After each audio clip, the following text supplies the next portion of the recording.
Yes, indeed. Wrestling Uncensored is live. The return of MJF, and we are 1 week away from WWE's Clash at the Castle.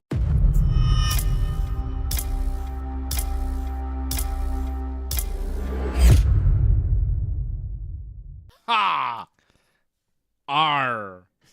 That's pirates. Wow, matey. Yes. Arr. Aye. Scotland. Hello, Johnny North. I was going to say you might want a Drew or Piper Niven kind of voice instead. I'm Drew McIntyre. Hello, I'm Piper Niven. Billy. Baby reindeer. I'm bigger than you. I'm higher up in the food chain. Get in my belly. Like that's my Scottish guy. It's just fat bastard. I know it's. We would have got better and reaction than what Piper got tonight. Hello, She said, I'm Piper Niven. And I'm going to beat you at Clash at the Castle my home country. in my home country of Scotland. Yep, that exciting. That's how that promo was. Not very exciting, sadly. Bailey was like, Piper, I like you. I think you're a hell of a talent. I've been watching you your whole career. I got mad love and respect for you. Piper's like, screw you, Bailey. I'm going to take your belt at Clash at the Castle. Now it's picking up. Yeah, I'm getting better. I'm getting into it. Yeah. Screw you, Bailey. What's your problem? What's great is Clash Piper at the gets a shot. Castle. Huh? What are you Who'd she saying to me, Johnny North? Who did she I'm- beat to get the title? Groundskeeper Willie. Huh? Well, they won a tag match, right? That's how they got a title shot? Singles title shot by winning a tag match. Yeah. I don't know why. I can't explain the WWE's booking of that championship. All their side belts now are just a total mess. My favorite moment in Scottish wrestling history for me. Oh, yes. personally, John. I know. Here we go. I He know knows this exactly story. what you're talking about. John, you might know this story too because I've told it on the show before. We've had over 600 episodes, almost 700. This is 687, John. Woo! We're almost at 700 episodes. 13 more weeks, and we're at 700 of Wrestling Uncensored, which is kind of nuts. Be by September. So you've probably heard this story before, John, because, you know. Do you know what I'm talking about? The Highlander story? I don't think so. Not You don't remember this one? So I'm sitting ringside at a SmackDown taping. In January of 2005, it was the go-home show of the Royal Rumble. And you're with me, right? Yeah. So you remember this. I You're remember a it all too well. Yeah, This is- very clearly. This is good because I've told this story before, but he's a witness. He's right there with me when I did this. So the Highlanders come out, right? And they're Okay. new at the time. I don't think they debuted on TV. It was like a dark match before SmackDown. Yeah, I don't think they had vignettes yet. Yeah, so we had no idea, and they come out in like kilts and like full Scottish gimmick.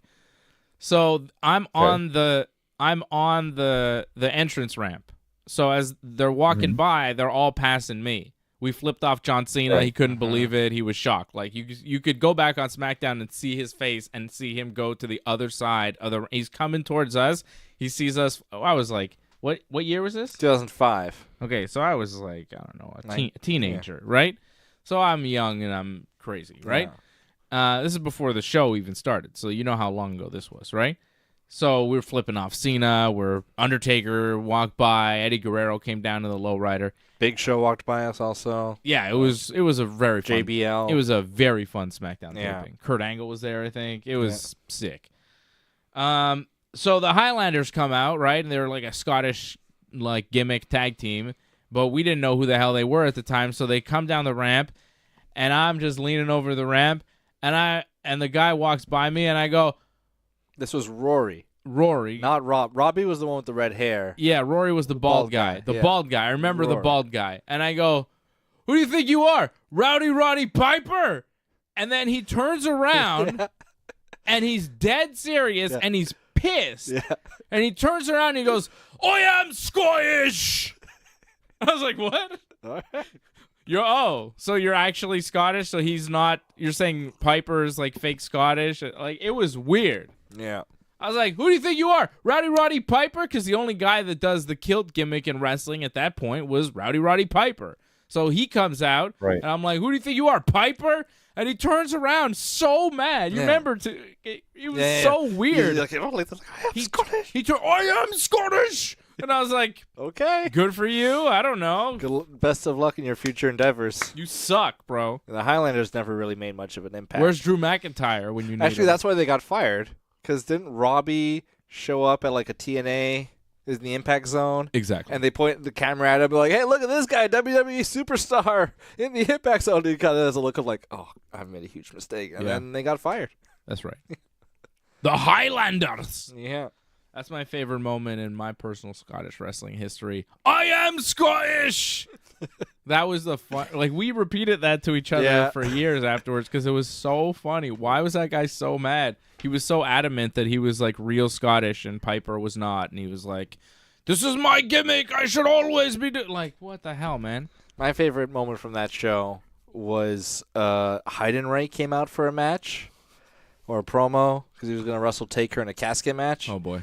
And like because we were like right on the aisle, and like it was when SmackDown had like no ramp, it was like flat. Yeah. And you could see your arms going like this, like get out of here! You could just like get out of here! Get out of here! This guy sucks. Terrible. So yeah, memories. Yeah, so rich history of Scottish wrestling, and we're going to embark on a new chapter next week with WWE's Clash at the Castle. And maybe they'll get a big moment with Drew McIntyre becoming champion. I think he'll become champion next week. I think it's the move. I mean, I think they kind of set themselves up to do it. Why wouldn't they?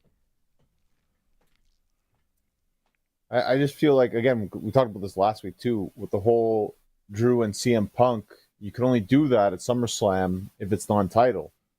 So I think having Punk cost McIntyre the match, I think that could make sense. I think it could be for the title. I think you could do a 4-way at SummerSlam. There's many options.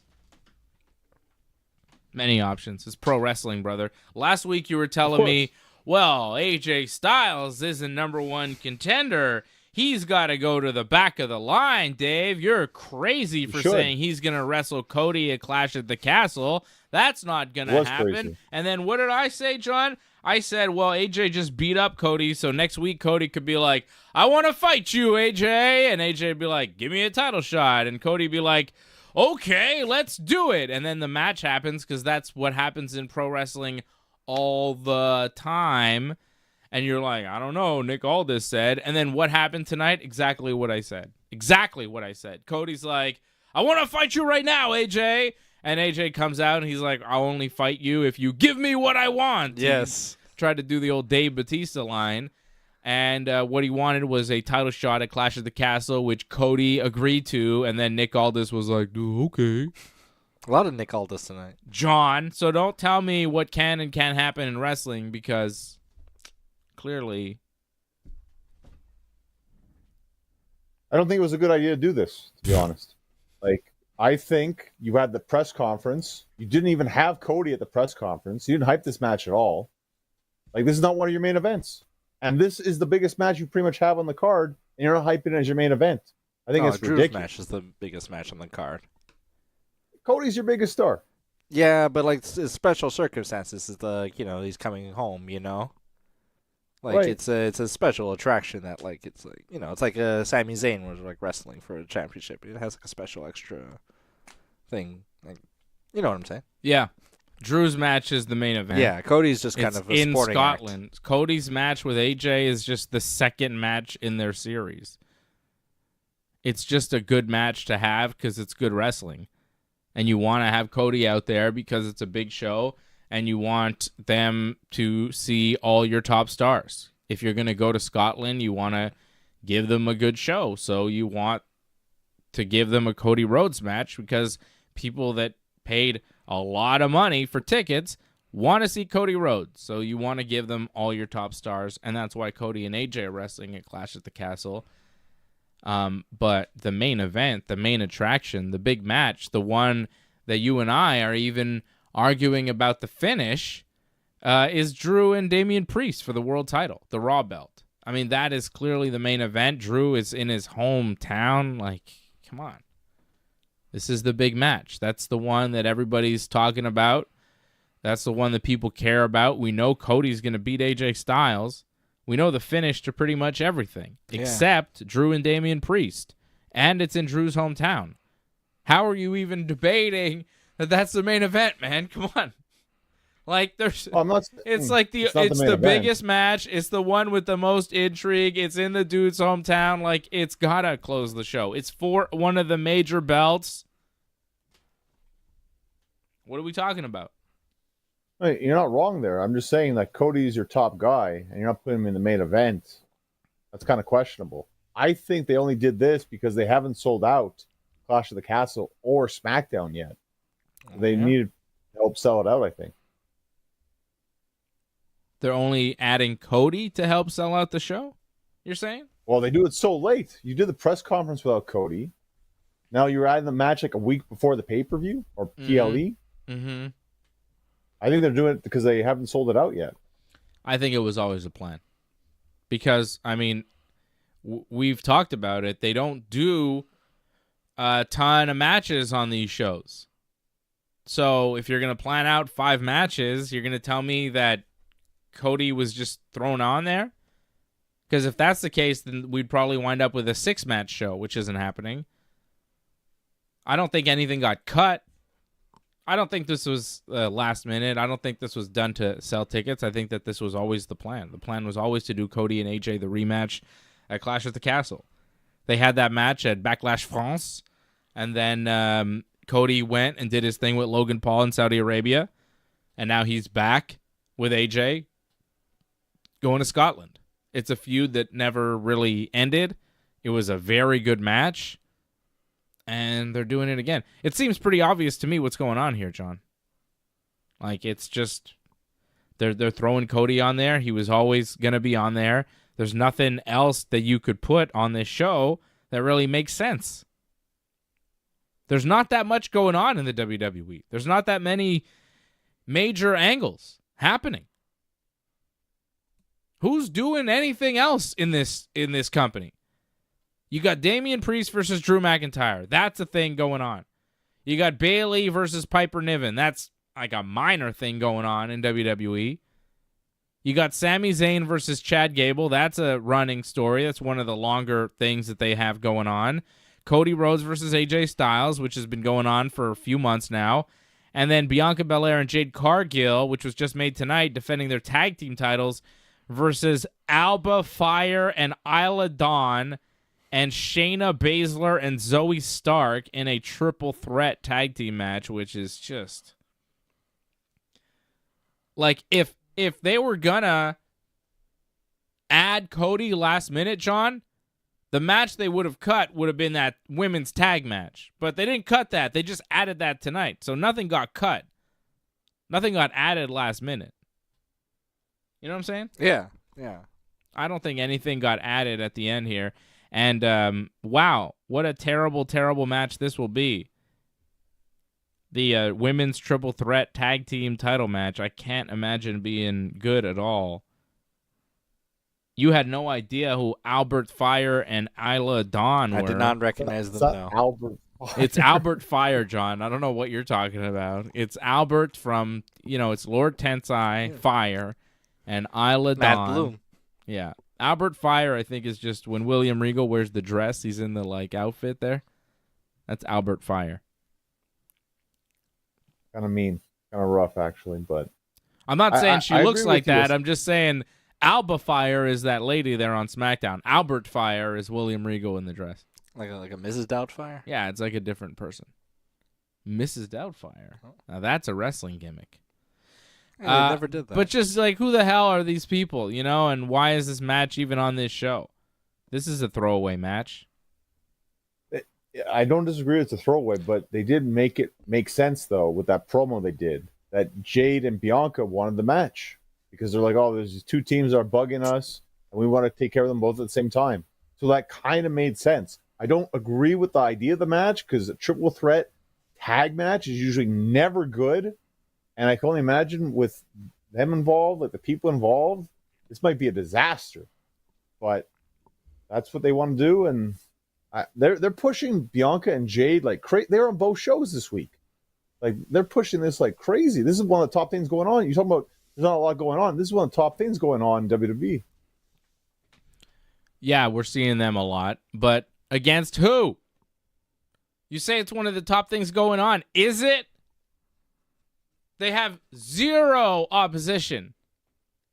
Zero. There's nobody else to feud with. I mean, it's pretty awful. The tag team division in every way, every tag team title in the WWE right now is trash, is worthless. Every division is weak as hell.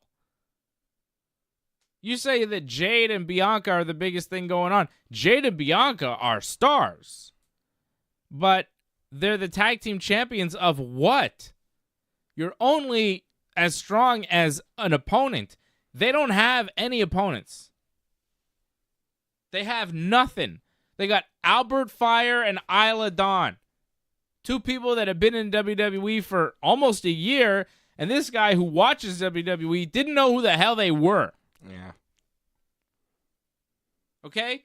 You've got Shayna Baszler and Zoe Stark that most people don't even know are a tag team, and most people don't really know. Like Zoe Stark, most people forget her name. No one knows who she is. I remember she was like Trish Stratus's kind of like She wacky. was Trish Stratus's jabroni. People think she's Ivy Niles. Like, who knows who she is? Oh, where's Ivy Niles? I think she's somewhat around, Yeah, but she's it's another not- one. It's Like, not that great. Yeah. You know? Like, this division is trash. What did they do tonight? They had a match against Candice LeRae Candice LeRae and Indianapolis Hartwell. Yeah. And that's not a good tag team. Like, they have nobody. Nobody. No bodies. They got no bodies. So the division is just like, well, okay, cool tag team. I don't care about any of the matches they have because no one is believable against them. However, there is one team on the horizon that could possibly be a legit feud for Jade and Bianca. Oh, I know where you're going with this. Well, you saw the seeds planted tonight, John, right? I guess if you call that planting them, I don't know if you're. I Tiffy think it's a little bit time. different. And Niles Jax, baby. Queen. Oh, one Tiffy of the time queens. and Nia Jax. Like, I don't know where Charlotte is. Oh man, we pray for the return of Charlotte. Yeah, Flair. seriously. We miss you so much, Charlotte. We love you. I hope you come back soon. Please come back. Yeah. Oh my God, do we need Charlotte Flair? Oh, God. What a talent. She's the best. Especially now, like with Rhea and Becky gone, you go, okay, you got Bianca there, but she's in this tag thing against a bunch of nobodies. Bailey's got a bunch of nobodies. You got Liv Morgan making out with Dominic Mysterio on Raw. You go, what the hell is really happening here in their women's division? Like, the ground gets a little shaky now. You go, uh-oh. Things are starting to fall apart here. It's not looking as strong as it did a few months ago. Yeah. You go, whoa, Rhea's hurt, Becky's gone, Charlotte's not around. All of a sudden, Asuka's hurt, right? Yeah. And you're like, whoa, what do they have left here? It's in a bad place, but Nia Jax and Tiffy time. Tiffy suggested that they team up. Nia was like, I don't know. But Tiffy's like, oh, think about it. And honestly, if, once Nia is done going after Bayley, and I think Bayley will beat her, then you can do, because Bayley and Nia have that match at SummerSlam, right? Because Nia won the Queen of the That's Ring. right. So I think maybe once That's you're right. through with that, or maybe even before that, you see Tiffany and Nia team up, and then Tiffany and Nia against Jade and Bianca is a legit tag team match. But again, with Nia now Queen of the Ring, she's tied up in this Bayley thing till SummerSlam. So who knows when you can get that started. In the meantime, there's really still nobody for Bianca and Jade Cargill. There's nobody for them to feud with. And if you look up and down the roster, it's very thin. It's very thin. It was looking like maybe Becky and that new one there, Lyra Valkyria, were maybe going to be a tag team, but then Becky left. Like, they could have been a team, you know, they could have been something, but another babyface team against Jade and Bianca doesn't really add up. So, and that's not even happening anyways because Becky's gone. So, you look at the WWE women's division as a whole, it's not excellent, and that's not in excellent shape right now. And then you look at the tag division, it's even worse shape. Yeah. And that's not to mention the men's tag division on both shows, which is just god-awful. Awful. Weak. And just uninteresting. Bad champions, bad opponents, bad matches. It's just bad. Big waste of time. Well, but the women's division, you know, is what we're talking about now. And it's tough. Because you have a very good tag team champions. Like, they're cool. You know, Jade is a little clunky in the ring. She needs to slow down. She was, like, speeding through some moves tonight, and I was like, just take a minute to let them sell and get up. But she's, like, right at her next.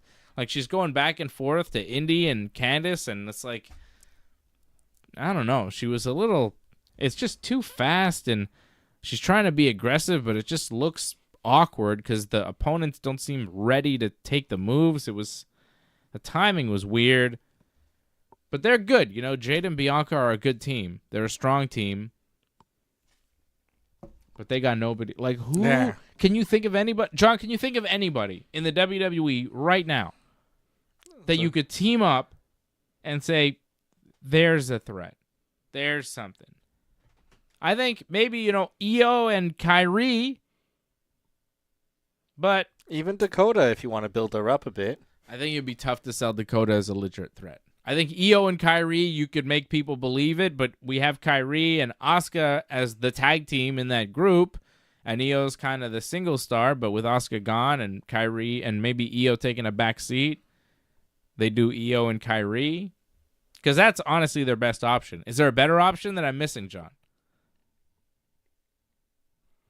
No, I think the best way to do it is just have multi-person matches like what they're doing, multi-teams. That's the best way to make it interesting because, like you said, there's no team at this point that's really competitive against them. So you have to throw multiple teams at them to make it interesting. Mm-hmm.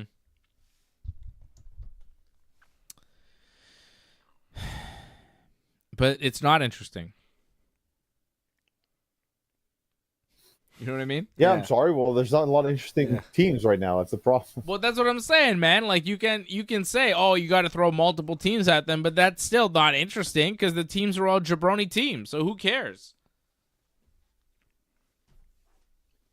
Well, we haven't seen Fire and Dawn for a while, so maybe they've gotten better. Who knows? That kind of helps when you've gone away for a bit. Like, you've had a little bit of interest, mystery. Like, are they better? Are they worse? We'll find out next Saturday. Cool. It's not great. And then the men's tag team division, like, it's not even defended at Clash at the Castle because it shouldn't be. Right? They're defending they're not even defending. They're doing a promo, I think, next week on SmackDown. The Waller effect. Grayson Waller and Austin Theory Doing with the DIYs. against the DIYs. Johnny Gargano did a move tonight, basically, like, he almost broke his own neck. What the hell was he doing? Yeah. That was When rough. they showed the replay. He did try to do the sliced bread, I think, off the ring apron. Yeah, but he And he botched landed it. on his head pretty much. Yeah. That was all him, too. I think it was more of a timing issue, too, because the other guy's got a hold, and I don't know if Waller got the hold up right. I don't know if it was maybe a slip or something, but it looked bad. I didn't know.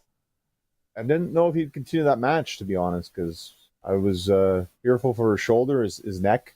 Yeah. But he continued the match. He ended the match. It seemed like he was fine. Mm-hmm. but we'll find out. I thought that match was very good, actually. Like, I know you didn't like SmackDown, but I thought that was a good match, though. I don't know, man. I see Johnny Gargano versus Grayson Waller, and I tune out. Like, Yeah. who wants to watch these guys?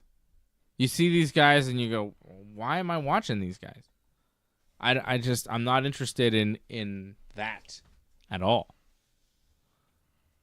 That feud, that's the tag team titles on SmackDown. I'm not interested. There's way too many championships in WWE. They gotta limit how many championships they have. I like the music we get randomly on the show sometimes. Yeah, new Twitch cool. follower. There you go, John. How about All it? right. How about it? Bring Yeah. back Pete Rhodes. And then, of course, Miz and Truth are the men's tag team champions on Raw, and I have no idea who is even against them. I feel like that's just to give Truth a segment. It's just to give Truth some TV time. I don't really see any team against them these days. They don't really feud with anybody. Are there other tag teams on Raw? I guess there's the Creed brothers. Judgment Day, whenever they want to be a team. Kind of, right? When they're not doing stuff with Braun Strowman. Why is Braun Strowman mad at everybody on Raw? What's his deal? He's like trying to take out the Judgment Day and then other guys. He's just like, I don't understand his deal. He came back and he's just like raging. But it's not clear who he's raging at. I think everybody? Well, Carlito got in his face, so Judgment Day got involved, so got in their face too. That's what happened. Yeah. I don't know. Braun Strowman's back, and I'm not sure where he fits into the whole mix. I don't know if they know either. But he's a force, right? On Raw? It's better to have him on Raw than not on Raw. Like, he was doing nothing before. Like, it's better than him doing whatever they're going to do with the Wyatt family stuff that I don't know about you. I'm not looking forward to it. Like, I know they're hyping this as going to be the next big thing, but to me, that's more like the whole undisputed stuff in AEW. It's going to be like that. You think it's a big reveal, and then it's going to be a dud, I think, in the end. What is this Wyatt's group going to be? It's going to be Bo. Is Alexa Bliss coming back? No idea. I think I'm more interested in who's in it and then seeing where it goes. Like, I'm not ready to say it's going to suck, like, without seeing it. It could be good. You never know. Well, you know, the Wyatt family in the past, has that ever worked out very well? Well, that was the Wyatt family. This is clearly not going to be the Wyatt family for obvious reasons. And, you know, not to speak ill of the dead, but I always thought the biggest issue of the Wyatt family was Bray. Yeah, I mean, I thought his promos and his wasn't- kind of style was the thing that kind of kept it more, like, lousy. I mean, you know. We weren't huge fans of the Wyatt family or of the whole Bray Wyatt gimmick, but a lot of people were into it, John, and who knows? This isn't, exactly the Wyatt family. It's something else. I don't know. I'm not, like, hyped for it, but I'm not ready to say, oh, this is definitely going to be awful, because you never know, right? Wrestling surprises you all the time, John. I just feel like we're kind of in a low. We've said this for a couple weeks now. We're a bit of a low right now, and that's the big thing they're hyping that you should get ready for. That's their big hype. Are they? Just what I've seen in the past. Well, that's what it looks like. No, we see this every week on every show. Yeah, so it's the most consistent thing we see. Yeah, we are seeing a lot of these little blippy so there was a video long things. one today with like the startup of like a dial-up modem a bit, like those kinds of noises, like very obvious. Yeah, they're doing something, but it's you wait too long and then that moment passes. Yeah, there's a certain timing to these things, and if they're waiting till like Money in the Bank, which is I guess is the big reveal, that's too long. I don't know for Bo Dallas, if that's what we're waiting for.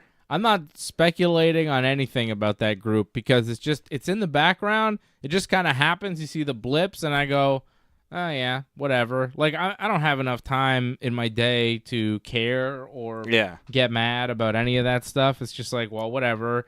I don't care when they debut. When they do debut, I'll watch it, and I'll, either like it or not. Like, I'm not mad about it at this point, John, because who cares? Like, it's barely on the TV show. It is what it is. And yeah, it could be good. I'm hopeful because they need to do something. God damn, this show's bland. Oh, it is a lot like Triple H's whole wrestling style. Like the WWE these days, it's very, like, plain. You know? It's a lot of nothing that takes a lot of time. Like today, like I was annoyed so much with like how many times they cut to Cody Rhodes backstage, just like pacing back and forth and bad, and like it was like 3 segments before AJ came out, and then even then, like they couldn't face each other. Like then Cody had to march to the ring. Like that was a lot of time that took for a lot of nothing. Yeah, and Cody, when he does that stuff, and he's like all mad. He doesn't come off super intimidating. No. Seems kind of whiny. You know what I'm saying? It's just, I don't know. He didn't come off extremely brooding. You know, he wasn't, the intensity wasn't there. I didn't feel it. No. I didn't feel it. Cody mad, Cody cutting that promo on AJ. I didn't feel the rage and intensity that he was trying to give off. I know Cody's taking his acting lessons, but yeah, I don't see it. Wasn't working for me, brother. I like it. We're getting a lot of cheers right now, but I liked when Cody came out with no music and just went right to the ring. Like it's just like, okay, we're into business right away. Like no, everyone do the whole thing with my song and do the woes and all that. We're going right to business. Like I like that serious kind of tone. Thank you. We're getting gifted memberships. Harold Schneider dropped 5 gifted memberships. So thank you, Harold. Very generous of you hitting up new members for the Ringside Report universe over at join.ringsidereport.net on YouTube. New YouTube memberships. We're seeing Matthew Henley gifted a membership. Welcome to the new members, Matthew Henley. Ulrich Anderson, Barry Bongs. Oh, boo. Barry Bongs. Yankees, unfortunately, falling 2-1 to the Dodgers tonight. Ray. Yeah. Shut up, John. I'm not even a Dodgers fan, John. You're a Red Sox fan. You can shut up. Your team absolutely sucks. Their owner today said they're going to spend less money. Yeah, pathetic. What a loser team. You helped me a lot this week. I'm glad with the twin sweep. That was great. Yeah, good for you. You're glad the Yankees swept the Twins this week? Right. Yeah. So we talked about this. I think maybe we talked about this off air. Because you think that the Red Sox have a shot at a wild card spot. I mean, right now they do, but they have a shot, but yeah. Imagine like rooting for a wild card spot, like rooting for a possible wild card spot.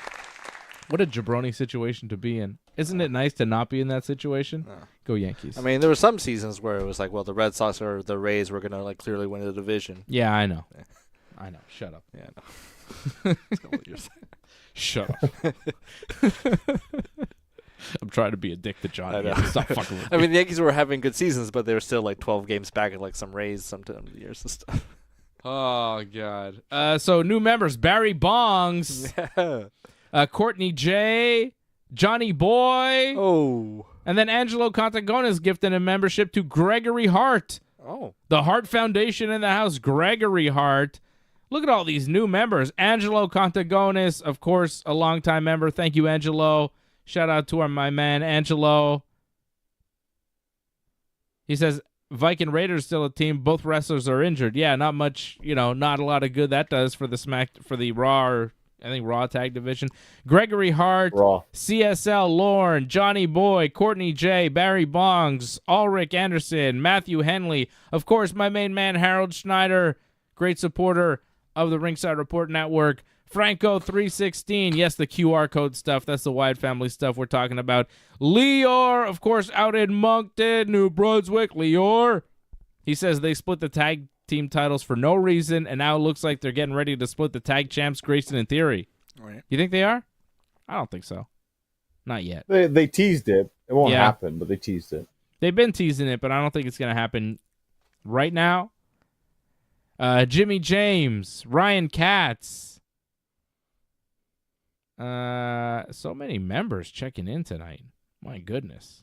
Franco 316. I love it. So thank you for supporting over at join.ringsidereport.net, join.ringsidereport.net, and those new members, be sure to stay on. Become returning members. Become part of the family, like Angelo, like CSL Lorne, like Harold Schneider. Longtime members. Leor, longtime members. Yeah. Longtime supporters of the Ringside Report Network. So thank you guys. We appreciate you, and welcome to the new members. We love it. We love it. What is happening? QR code. Use the QR code on the screen to do something. Nope. To what? To do what? There's a QR code on the screen? Where is it? Oh, there it is. Use the QR code on the screen. Where does it take you? I'm being told to tell you all to use the QR code on the screen. I'm about to do it myself. I'm curious. Oh, you know where it takes you? To support the Ringside Report Network over at membership.ringsidereport.net. So use the QR code on the screen to support the network as well. Which is pretty cool that we have that. I knew it was there, but become a member using that QR code. How about that, Johnny? QR codes. We're fancy here. Technology, boys. Technology. Wave of the future. I think this internet's going to be something someday. Oh, they got internet on computers now. Hey. Got a chance. If they put everybody in a room, they couldn't tell. You couldn't even do it, even with computers. Anyways. No two people. All right. We're not going to start quoting Sopranos now because we'll be here all night, okay? Yeah. We can't do it. We can't do it. Can't do it. Can't do it. End of story. End of subject. All right. So we had LA Knight. LaKnight, he beat Carmelo Hayes. Clean. A lot of wins for LA tonight. He beat Carmelo Hayes. Carmelo, will you shut the door? There's an echo there. Yeah. We rested. Got a shot on him tonight. Carmelo, will you shut the door? Carmelo, will you please shut the door? All right. So that was the last one. Yeah. Starting. No. So LA Knight won, and then he challenged Logan Paul. He wants the match, and Logan Paul cut a promo, I think accepting? I'm not sure. Are they going to wrestle or not here? He cut a promo just saying that LA better watch his mouth. So it sounds like they're going to wrestle. They just don't know when exactly. SummerSlam or Money at the Bank? Wow, if it's SummerSlam, that's quite the hype promo for something that's so far away. I mean, that's great if it happens, but wow, we're so far away from that. I mean, again, we talked about this last week too. They're probably going to be in the Money in the Bank ladder match, right? And probably fight a bit there, and then probably have the match again. But I would hope they have some sort of confrontation before all this because, damn, it's a long ways away. It's the jacket. I just saw Jimmy James comment. I couldn't help it. Jacket. I took it off Rocky DeMeo. He had the toughest reputation in Essex County. County. He didn't come. He come back no more after I got true with him. Fine Corinthian leather. All right. I got distracted by the jacket. Yeah. What was I talking about? So are LA Knight and Logan Paul going to duke it out at the Money in the Bank? Yeah, Money at the Bank, and then I guess SummerSlam makes sense. They're dragging it out. But that means that LA Knight probably doesn't win the Money in the Bank briefcase because him and Logan Paul will cancel each other out, and then they'll battle for the U.S. title at SummerSlam? I mean, did you really have LA Knight winning the briefcase? I didn't. I don't know. Do you guys have an idea? Who it seems like they're priming I up? thought it would be him. I don't know who else it could be other than maybe Solo? I was thinking maybe Gunther. Well, again, Gunther's already got the shot, right? I mean, he doesn't really need it in a sense. That's true. So what the hell? So what are they? Solo Sikoa? I don't know. Maybe. Well, who's your pick? I go with the guy who's won it 2 times already. I go with Punk. Oh. Ooh. That's... See, I can it see that. gets you talking. It gets you thinking. It gets you thinking, right? Yeah. No, that's not bad. That's not bad. Because, if Drew's champion, it really works. Yeah. Even Yeah. if he's not, it still works with McIntyre, right? Like, If he's healthy, if he's also, healthy, yes. it's That's also a great big question. risk to That's put the him. thing. It's a big risk to put that guy in that type of match. Trust that he survives, doesn't get hurt, and you could have him have a run with that Money in the Bank briefcase without him getting injured again. Which I think, if you're WWE, you gotta worry a bit. You gotta wonder, given the track record over the past couple years with this guy's body, the number of injuries. You gotta wonder, like, can we trust him to be in a Money in the Bank match, win the Money in the Bank, and then, survive and do what needs to be done over the next few months with it? Oh, it's Tony Storm. Tony Storm is on Rampage. Oh, here's the love triangle that she's got going on with Mariah May and this Japanese lady. What's her name? Mina Shirakawa. Yeah. Tony's going to wrestle her at the Forbidden Door, and they're fighting for the love of Mariah May. I think this may devolve into just something real spicy in the end. That's what Well, it I'm hoping ended for. pretty spicy on Dynamite, if I remember correctly. It was very spicy on Dynamite. They got really very cozy with each other on Dynamite.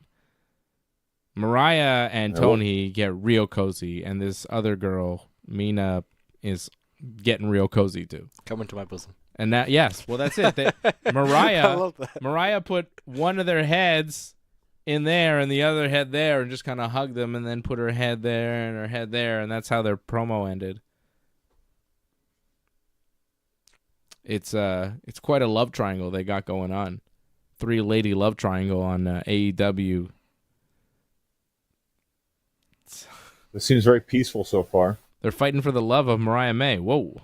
Whoa. Whoa. Oh, my God. Is this the Attitude Era, John? What was that?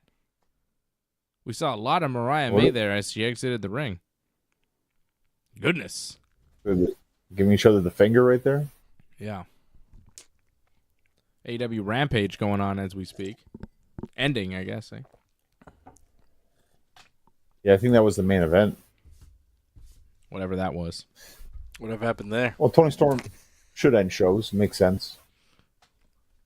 Yeah, she's the best. Yeah, you talk about like the weakness in the WWE Women's Division, The strength in the AEW Women's Division. You're really starting to see it. I think there's a shift. For a long time, you would say that the WWE Women's Division was stronger, but if you look at the companies and the divisions, I would say at this point, AEW has a stronger women's division on their TV. Like, on their healthy roster, they're stronger. Because WWE, I think, if they got everybody that was hurt back on, like if Rhea, Charlotte, and Asuka came back, then we're talking about a different story. But currently, with Rhea, Asuka, Charlotte, and Becky all out of the picture, even the fact that AEW doesn't have Britt Baker right now, they still have Sasha Banks, who's doing very well. They have Toni Storm, who's the best in the business right now. They have Mariah May, who's very good. Yeah. They have Thunder Rosa, who's very good. They have Serena Deeb, who's very good. They have Deonna Purrazzo, who's all right. They have Chris Statlander and Willow Nightingale, who are doing an interesting story right now that I'm enjoying, and they are both very good. Like, they have a lot of talent. They've grown a lot of talent. They have that Julia Hart and Sky Blue around, when they need them. Like, they have a solid division that they've grown over the past few years, and now you look at it, and for a while, it couldn't rival the WWE, but I think now you could make an argument for it being as good as the WWE's women's division, if not better. Especially with the addition of Mercedes Moné, it kind of takes them to a new level. They got Saraya, too. They got a lot of people, and as good as Toni Storm is, and then when you add how good Willow Nightingale has become and Chris Statlander character-wise has become, like they've really added dimensions to their game, and then you have, boom, Sasha Banks, who's just legit, bona fide box office WrestleMania main eventer, superstar of pro wrestling, and she's in her prime, and she's doing it, and like, they have a very, very good division right now. It's like their champions are stronger than the WWE's champions.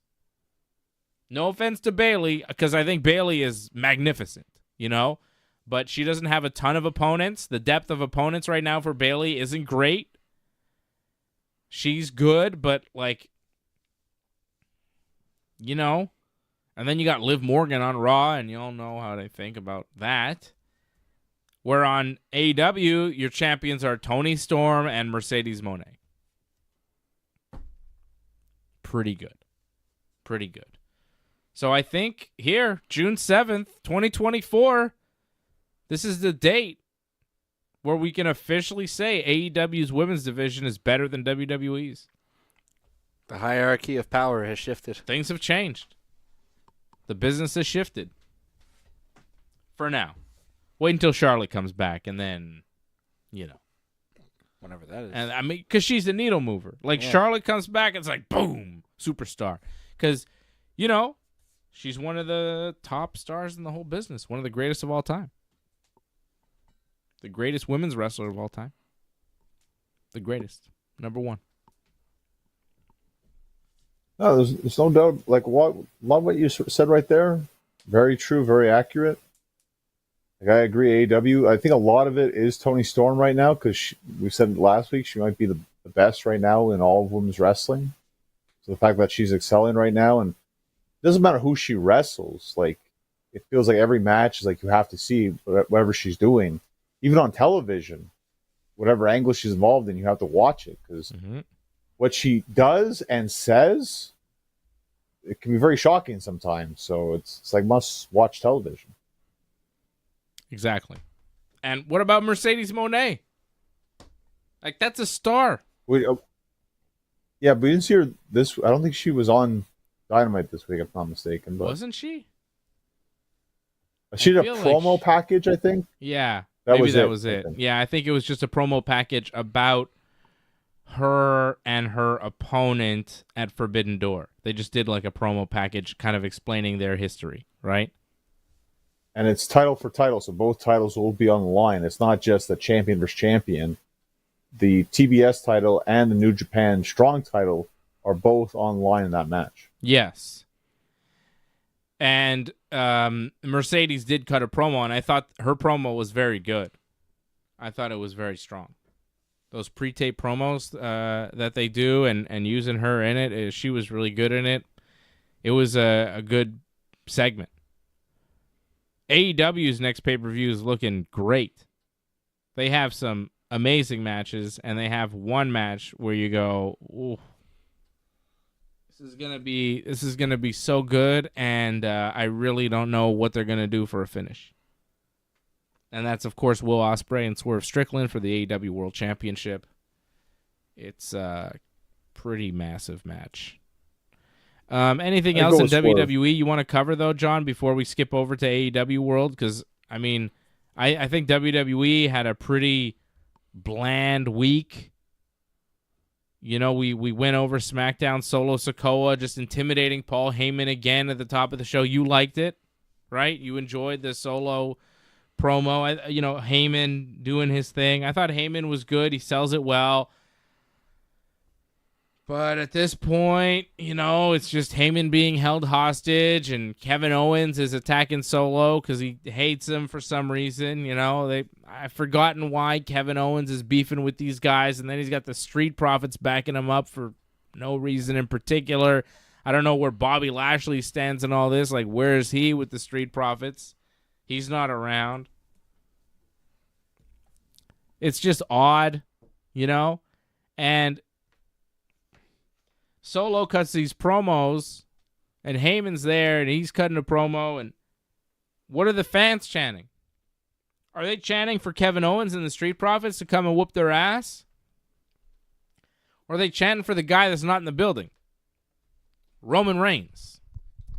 You know? And Randy. I guess they were chanting for... Were they chanting for Randy too? I thought it was just Roman. I think during the match they were chanting for Randy. Okay.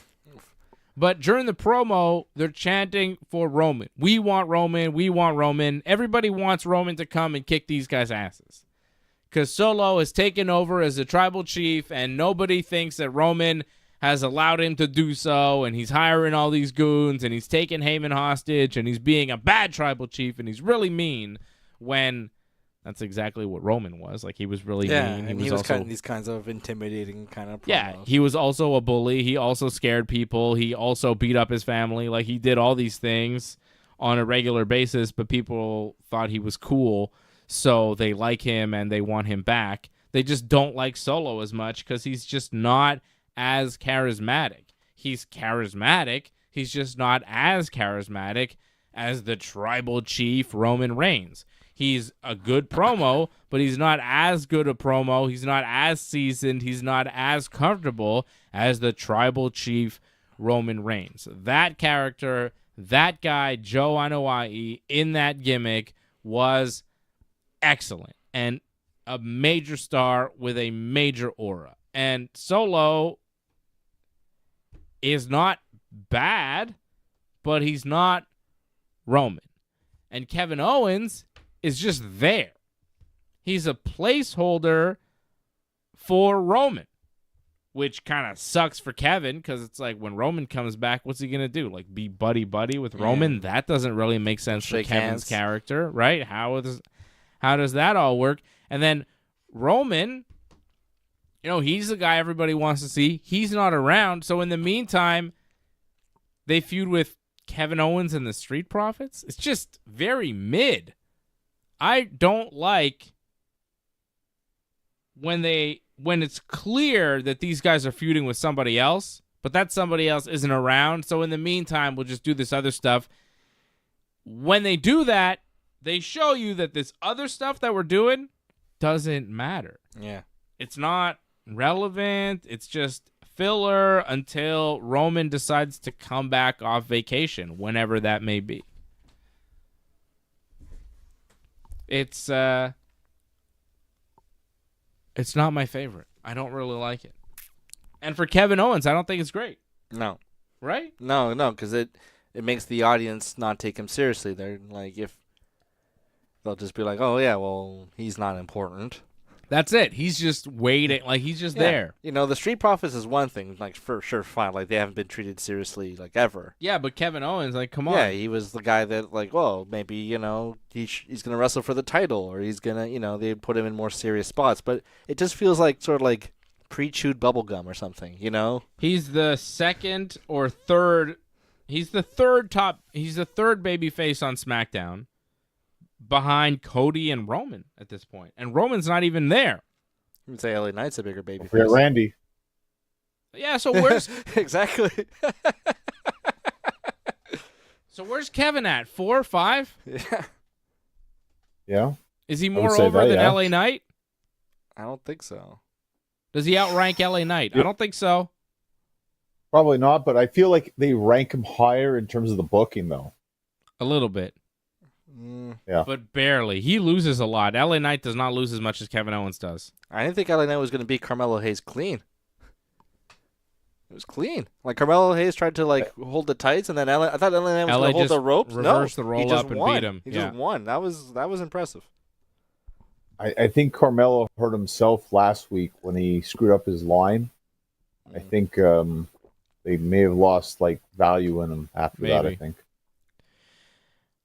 Street Profits and Kevin Owens did pick up the win, technically by disqualification, when Solo just decided to hit Montez with a chair, and then the Bloodline guys just beat up the Street Profits, and they put Kevin Owens through the announce table with a triple powerbomb Shield style, and that's how SmackDown ended tonight. It's just real uneventful. It was a main event that I didn't want to see. Didn't care for it at all. That was the one problem I had with SmackDown. Like, I enjoyed it, but one problem I had with it was just, for the most part, the finishes are just very uninspired. It's pretty much a screwjob finish or a DQ finish, And the Bloodline, they really needed just to win this match. I mean, by crooked means, fine, but just to have that chair shot finish was kind of weak. And that was the problem with most of SmackDown tonight, was just a lot of weak finishes. And that's a good ending for them to be strong, but they needed to win here, and they should have got a win. So it was kind of unfortunate on that part where the booking doesn't help them with a lot of guys to get over. And not a lot of guys are over. We'll see. I liked, just as a quick note here, I thought Dragon Lee had a good showing on Raw this week against Finn Balor. The match was fun. The JD McDonough and Carlito helped Finn get the win, but I thought it was a very good showing from Dragon Lee. Like, every time he goes out there, he's very impressive. He's so excellent. And I like that they booked him against Finn because he was able to showcase his stuff against a guy who could go. It was good. I thought good again. Again, another weak kind of finish where it's just another screwy finish. And, like, it gets ridiculous when it's always the same thing over and over again. Like, how dumb are the referees that they never can catch Judgment Day, or, like, they get distracted by Judgment Day, like, every week. Like, well, we know how stupid they are, but still, like, like, it's a good match, but always ruined by bad finishes. But I thought also another good match was Braun against Ricochet. Yeah. Yeah, Braun Breaker's looking really good. He's get up there now. Yeah. Yeah, there's real momentum there with Braun Breaker where you think, okay, he's like regained some of that momentum that he had when he first came on the scene in NXT, and now he's on Raw, and it's like, oh yeah, he is really impressive, and it is working. We'll see what the ceiling is for him, but so far he's got a lot of momentum, and he could be a major star for the WWE. That video that kind of spread around the internet about how fast he got to the ring from, like, he was like kind of like he's a crazy in athlete. The crowd. He was like crouching, like he got to like the ring to do his spot in like 2.6 something seconds. The only thing that I think the name. Well, the name I don't love. Braun Breaker is not a great name, but he's not that tall. If he were like 3 inches taller, he'd be looked at as the future for sure of the business. But because he's not super tall, against like. Because of his style is very, like, imposing and threatening and in your face. But when he starts going up against guys like a Drew McIntyre or a Gunther even, like some of these kind of bigger guys that are tall but also quite large, I don't know how that style will translate. Like, he can do it against Ricochet. He can do it against a JD McDonough or whatever. But does that work against a Damian Priest? Does that work against a Sheamus? Does that work against a Drew? Does that work against a Randy Orton? Like, he could be among those main event guys, but I want to see him next to some of these guys and see, like, okay, how does he size up? Is he big enough? Because he isn't the tallest guy. He might be 6 foot, maybe just under 6 foot. He's, like, not super tall. Like, he's big, he's jacked, like he's obviously a big jacked athlete guy, but like he's not as tall as some of the real big guys in WWE, and because of his style, I wonder how it'll translate. And that's why I say, like, what's the ceiling on him? He like, could okay, be Ryback. Yeah, he could be Ryback. He could be Bronson Reed type of thing, or he could be John Cena. Yeah. I'm not sure. What do you think? Well, I think with the size thing, you just make him a baby face. So then he's the underdog kind of thing where it's like, oh, he's a towering person, but he can come up and pick them up. It's an amazing feat what he can do. I think that's what you do with that. Is he much taller than Chad Gable? Probably not, but he's bigger. At least he's thicker. How tall is he's a great athlete. Because, like, I'm making him out to be really short. Yeah, like, not much taller than Chad Gable is. Like, Braun Baker is 4'11". His arms are fantastic. Great arms. He is he's billed as 6 foot. So if they're billing him wrestling wise at 6 foot, he's like under 5'10". That's what I'm saying. I might be taller than him. Yeah, you might be taller than him. He's not that tall for a wrestler. Yeah, some guys when you see them live, like I remember, like when we saw Ryback, Yeah. The first thing we know is like, he's not that big live. Yeah, and Bronson Reed, too. You go, oh, he's just wide. But Drew and Randy, it's like, oh, Jesus, that's right. Those guys are monsters. That's why they're monster like pushed humans. like they are, because they're like imposing. Yeah, and when you kind of have that monster style, like Braun Breaker is like running through people, you know? And when you have that style, at a certain point, you can do it and they'll push you up the roster, but you'll hit a wall because it'll cease to be believable and there'll be some negative comments and the matches won't go that way. And one of the bigger guys will be like, I'm not letting this guy throw me around. I'm not going to pick him up over my head like I'm going to sandbag him. He's going to throw me around. Let's see. Let's see how that works. Come on, for fella. him. And yeah, come on, fella. Let's try it. And then, all of a sudden, it doesn't work so good. So, I don't know. I don't know what the ceiling is. Well, Kaiser, he's not short, but he's not exactly a very intimidating person. But he took down Sheamus this week, so I wouldn't be surprised to see an Braun injured do it. Sheamus, and Kaiser's also deceptively huge, John. Yeah. Like I remember being impressed by his physique when we see him live. He's in great shape, and he's very tall. Just see next to Gunther. See, John, he's like taller than you are. uh, He's big, man. He's not that much taller than me if he is. Like, Yeah, but I think he's like well, he's maybe your height. He might be a bit taller. Like you've seen him in person, he's a big dude. Kaiser's huge. Yeah, I saw him. I was like pretty much ringside in Laval, and like I was very much surprised. Like he's not that impressive in terms of physique wise. Like he's a lot skinny. of that's very much. Yeah, he's very skinny. A lot of that's just smoke and mirrors. The way he looks. Whoa! Well, Tiffy Time seems to like it, so. And Gunther likes it. And he's got a good personality. He's clearly got a good personality. Oh, yeah. He's good on the mic. Oh yeah. Yeah, he speaks multiple languages. And that face. He's got the face of a heel pro wrestler. Just that sneer, It's fantastic. He is excellent. I was happy they gave him a win over Sheamus this week. That was a bit of a surprise, but I was like, yeah, good. Good for Kaiser. They could do more with him. He's excellent. Yeah, he's very good. He's a very, very talented wrestler. I mean, yeah. If you look at it, if you just take away like the sexual harassment and some crummy women matches that we saw, like I thought Natty's match was not very good whatsoever. But you take away that, Raw wasn't that bad in the end. Sexual harassment? The Dominic and Liv? Oh, the Liv Morgan stuff. You think she's sexually harassing Dominic Mysterio? You didn't find that it was? Like, I totally thought that was. Like, he's, like, resisting, like, no, like this, and, like, she's touching him. Like, that wasn't sexual harassment? Yeah, I think if it was reversed, it would probably look pretty awful. Yeah. Well, of course, if it's reversed, yes. Yeah. But if it's a woman, if Ric Flair is doing what Liv Morgan is doing, it's an incident. It's an incident. Yeah, if he cornered her, yeah. Well, if Ric Flair does that, I mean, it should be an incident. But yeah, I think you're right. Liv was getting real aggressive with Dominic, but isn't that what Rhea Ripley was doing too?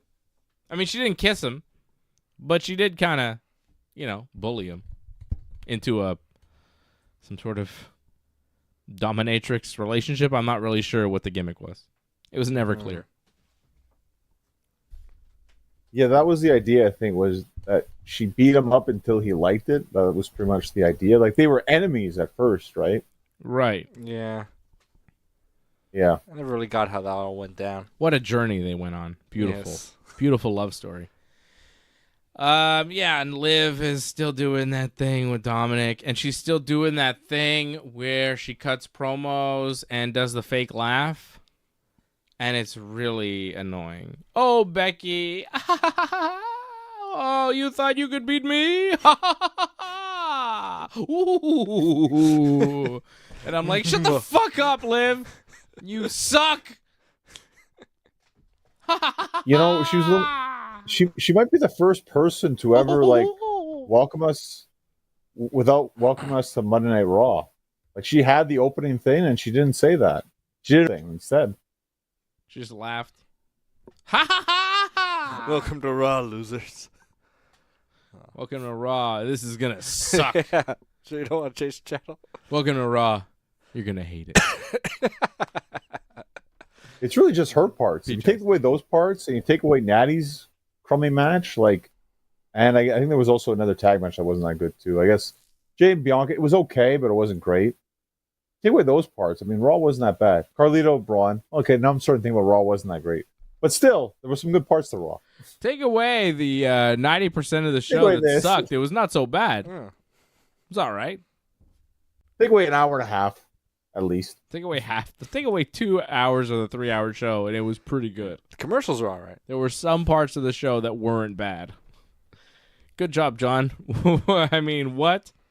What a bad show it was. Raw and SmackDown were both bad this week. I don't know. I thought Dynamite was better, but I didn't think Dynamite was that great. Well, MJF helped, get it off started on the right foot, I think. MJF is cool.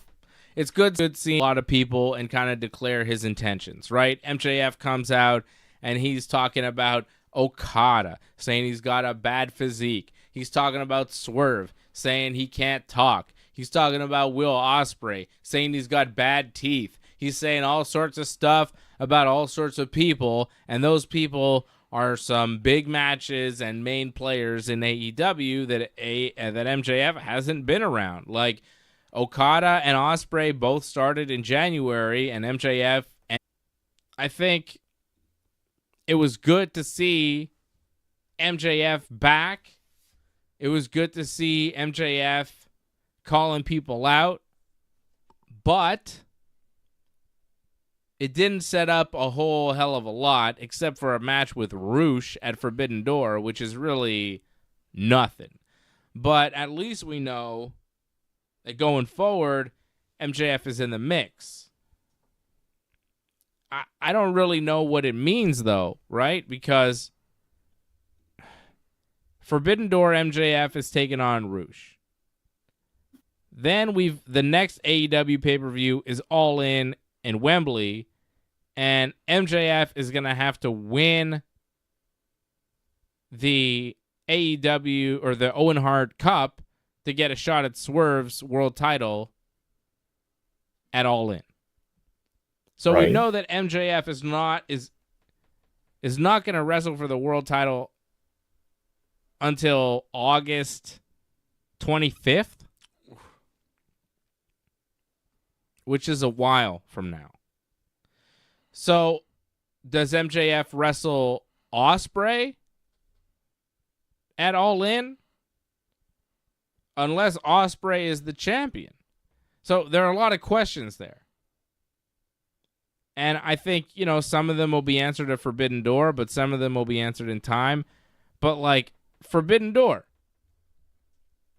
Swerve versus Ospreay. Very compelling matchup. I like Swerve's match with Roderick Strong this week in the main event of Dynamite. It wasn't the most hype matchup as far as, wow, Roderick Strong, what a run he's been on. He's about to win the world title. No one believed he was going to win the belt. It was for the belt. But the match itself was a very good pro wrestling match. Main event of Dynamite, it was what it was. But Swerve, and Ospreay, it's a massive match. Swerve is very good. He hasn't held the belt for a long time, but Will Ospreay, can he be denied? That's it. But he's already won a championship in AEW, right? He's the international champion. But not to say they couldn't merge the international title. Like, they got a bunch of belts. They could merge one. They could just have him as double champ. There are ways to get Will Ospreay as the champion. There are ways to have Swerve retain. I don't think you have him beat Ospreay clean, though. I wouldn't have Swerve beat Ospreay clean. If Swerve beats Ospreay at Forbidden Door, I think there should be some sort of interference by MJF or someone else. I wouldn't have Swerve beat Ospreay clean. I could see Ospreay beating Swerve clean, but again, it's so early in the title run. I'm really surprised that they gave Ospreay the title shot this quick. And I wonder if they're going to give it to him. And that match, to me, is the match of the summer already. Swerve Ospreay, what's going to happen? As interested as I am in Priest and Drew, I think I'm more interested in Swerve and Ospreay. Because Priest and Drew It's like, what's the WWE going to do? What direction are they going to take? And they got that. But AEW, they have that too.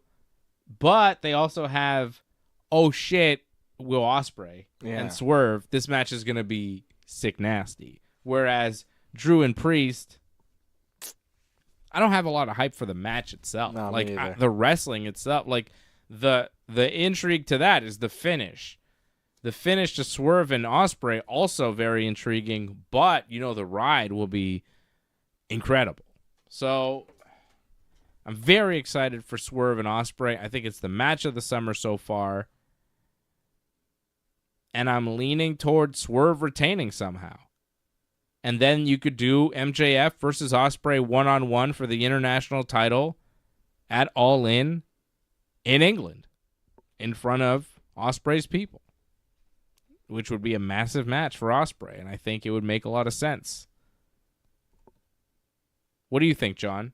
Is that the direction you see, or do you see Swerve, MJF, Ospreay going somewhere else? Well, it's just because Ospreay's already a champion. I feel you don't have to give him the world title match at All In. You can just have him defend his title. That works, I think. It's just because it's too early for Swerve to lose. I think Swerve eventually will lose the title before the end of the year, but I think give him a little bit longer of a year. At least get to All In, I think. I would have had this match at All In, but I think maybe that wasn't their original idea to have that match. But people were pushing for that match so much that they felt, we got to deliver this match now. This is the time to do it. So they're doing it. It's a big match. It makes us question what the hell is going to happen. So I think it's a very good booking idea. Fantastic idea. Can I ask you a question? Again, like you said. Mm-hmm. Oh, go ahead. Sorry, John, no, finish your thought. Well, just that it's pretty much just confirming what Dave said. It's not just the finish; it's also just to watch what the match will be as well. My question: do you think Tony Khan has any kind of motivation to make Ospreay his champion to kind of stick it to Triple H a bit? Like Tony Khan, I could see that being a motivating thing to be ha ha, look at this. You think this guy, isn't afraid to handle the thing? Well, he's the champ, so he's gonna grind it out. Take that, Hunter. I don't think yes he and would. No. I don't think he would make him the champion just based off that. But I don't see. You wouldn't mind it. I don't. I think it would be a nice bonus. Yeah. But I don't think it would. I don't think it would or should tie into his decision-making process about who's the champion. I know, but you never know with Tony Khan. Yeah, you never know how his mind doing works. It though. When you think about it, with Swerve's already a guy that he took away from Triple H as well. When Triple H needed him back, he had him instead. Yeah. And he made him his champion. So he's already sticking to him in a sense. Yeah, he is. He is. And he's made him a legit star. Swerve is legit. Yeah. There's no denying Swerve. I don't know if WWE would have been able to do that. I don't think so either. The look. Not this level. The wrestling. The promos. The music. The entrance. The gimmick. Prince Nana. The people. The Nana. The dance. It's all there. He's got size. You can't deny Swerve. You can't. He's an excellent world champion. I've been very happy with what he's doing. And you see what he's doing. He's wrestling a lot. He's carrying the show. He's putting it on his back saying, I'm the champion. I'm here. I want to wrestle. I want to be here. I want to represent. And he's doing it. He's leading the charge in AEW. He's leading by example. He's working hard. You could tell he's working hard. That match against Roderick Strong was hard work. And it was excellent. He pulls off some moves in that ring. I go, God damn, man. That's some really fluid wrestling. Chain wrestling, all sorts of stuff he can do. He's a total package in the ring. He's really good. I feel like he's been elevating his game over the past year and a half, couple of years, and with the championship now, he's added another level. He's had some great matches in AEW, and I don't really want to see him lose the belt right now. But you have so many guys in AEW that are so supremely talented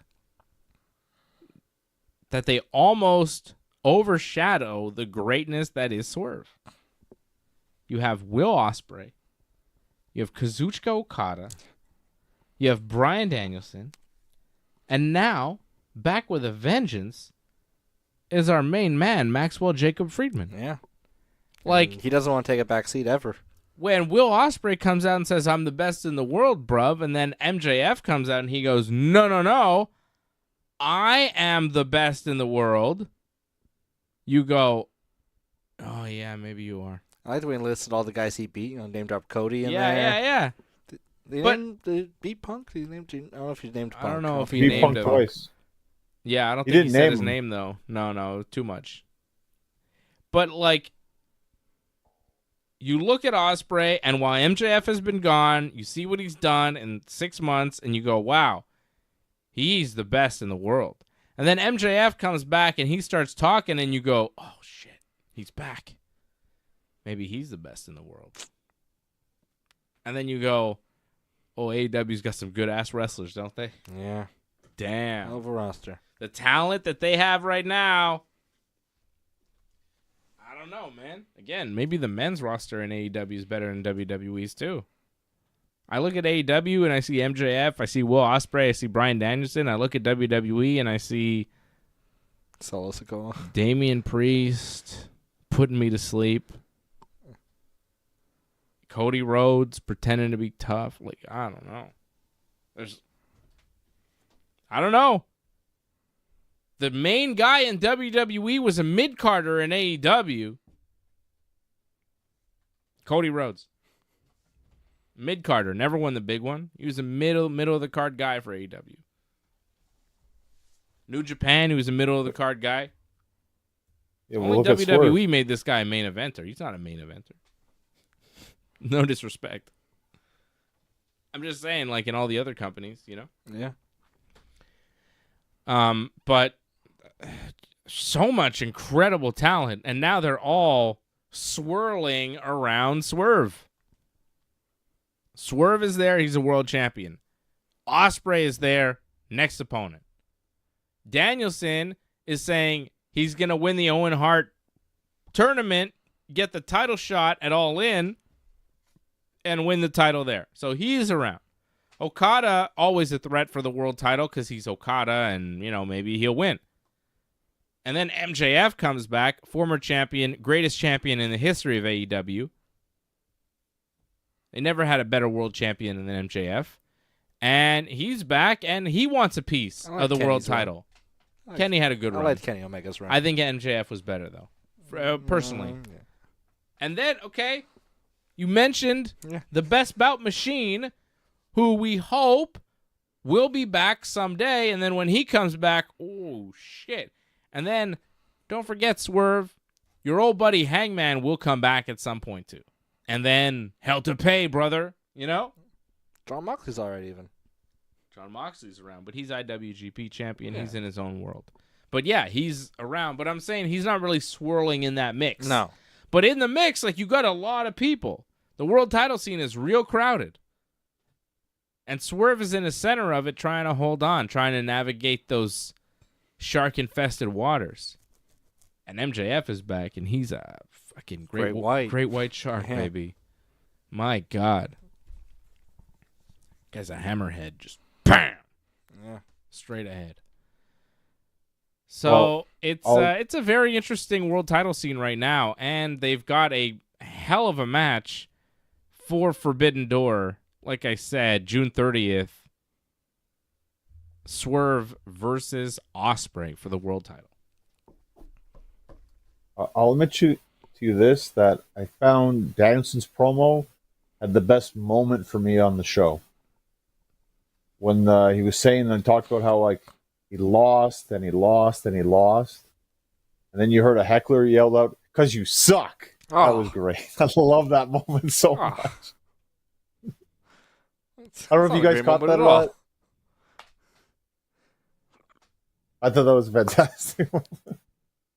Great moment on Dynamite. And you know what? I think Brian's going to go all the way to the finals of the Owen and lose, I think. Yeah, I think so too. Yeah. Oh, wow. Yeah. Okay, we're in agreement. Well, I mean, he's explaining to you that he always loses. Like, why should we expect any different? I'm kind of at the point now where I think, yeah, he's probably going to lose. Welcome. People coming in. It's good. New members already. Bang. Ooh. Antoinette gifting a membership. Look at all these gifted memberships tonight. Zach Ward, welcome. Thank you, Antoinette. Very nice. A bunch of new members here tonight on the show. Join.ringsidereport.net or just scan that QR code on the screen to support the channel. Hello, Antoinette, out in Toronto. Johnny, AEW Dynamite came and went. We saw some things. They did some things.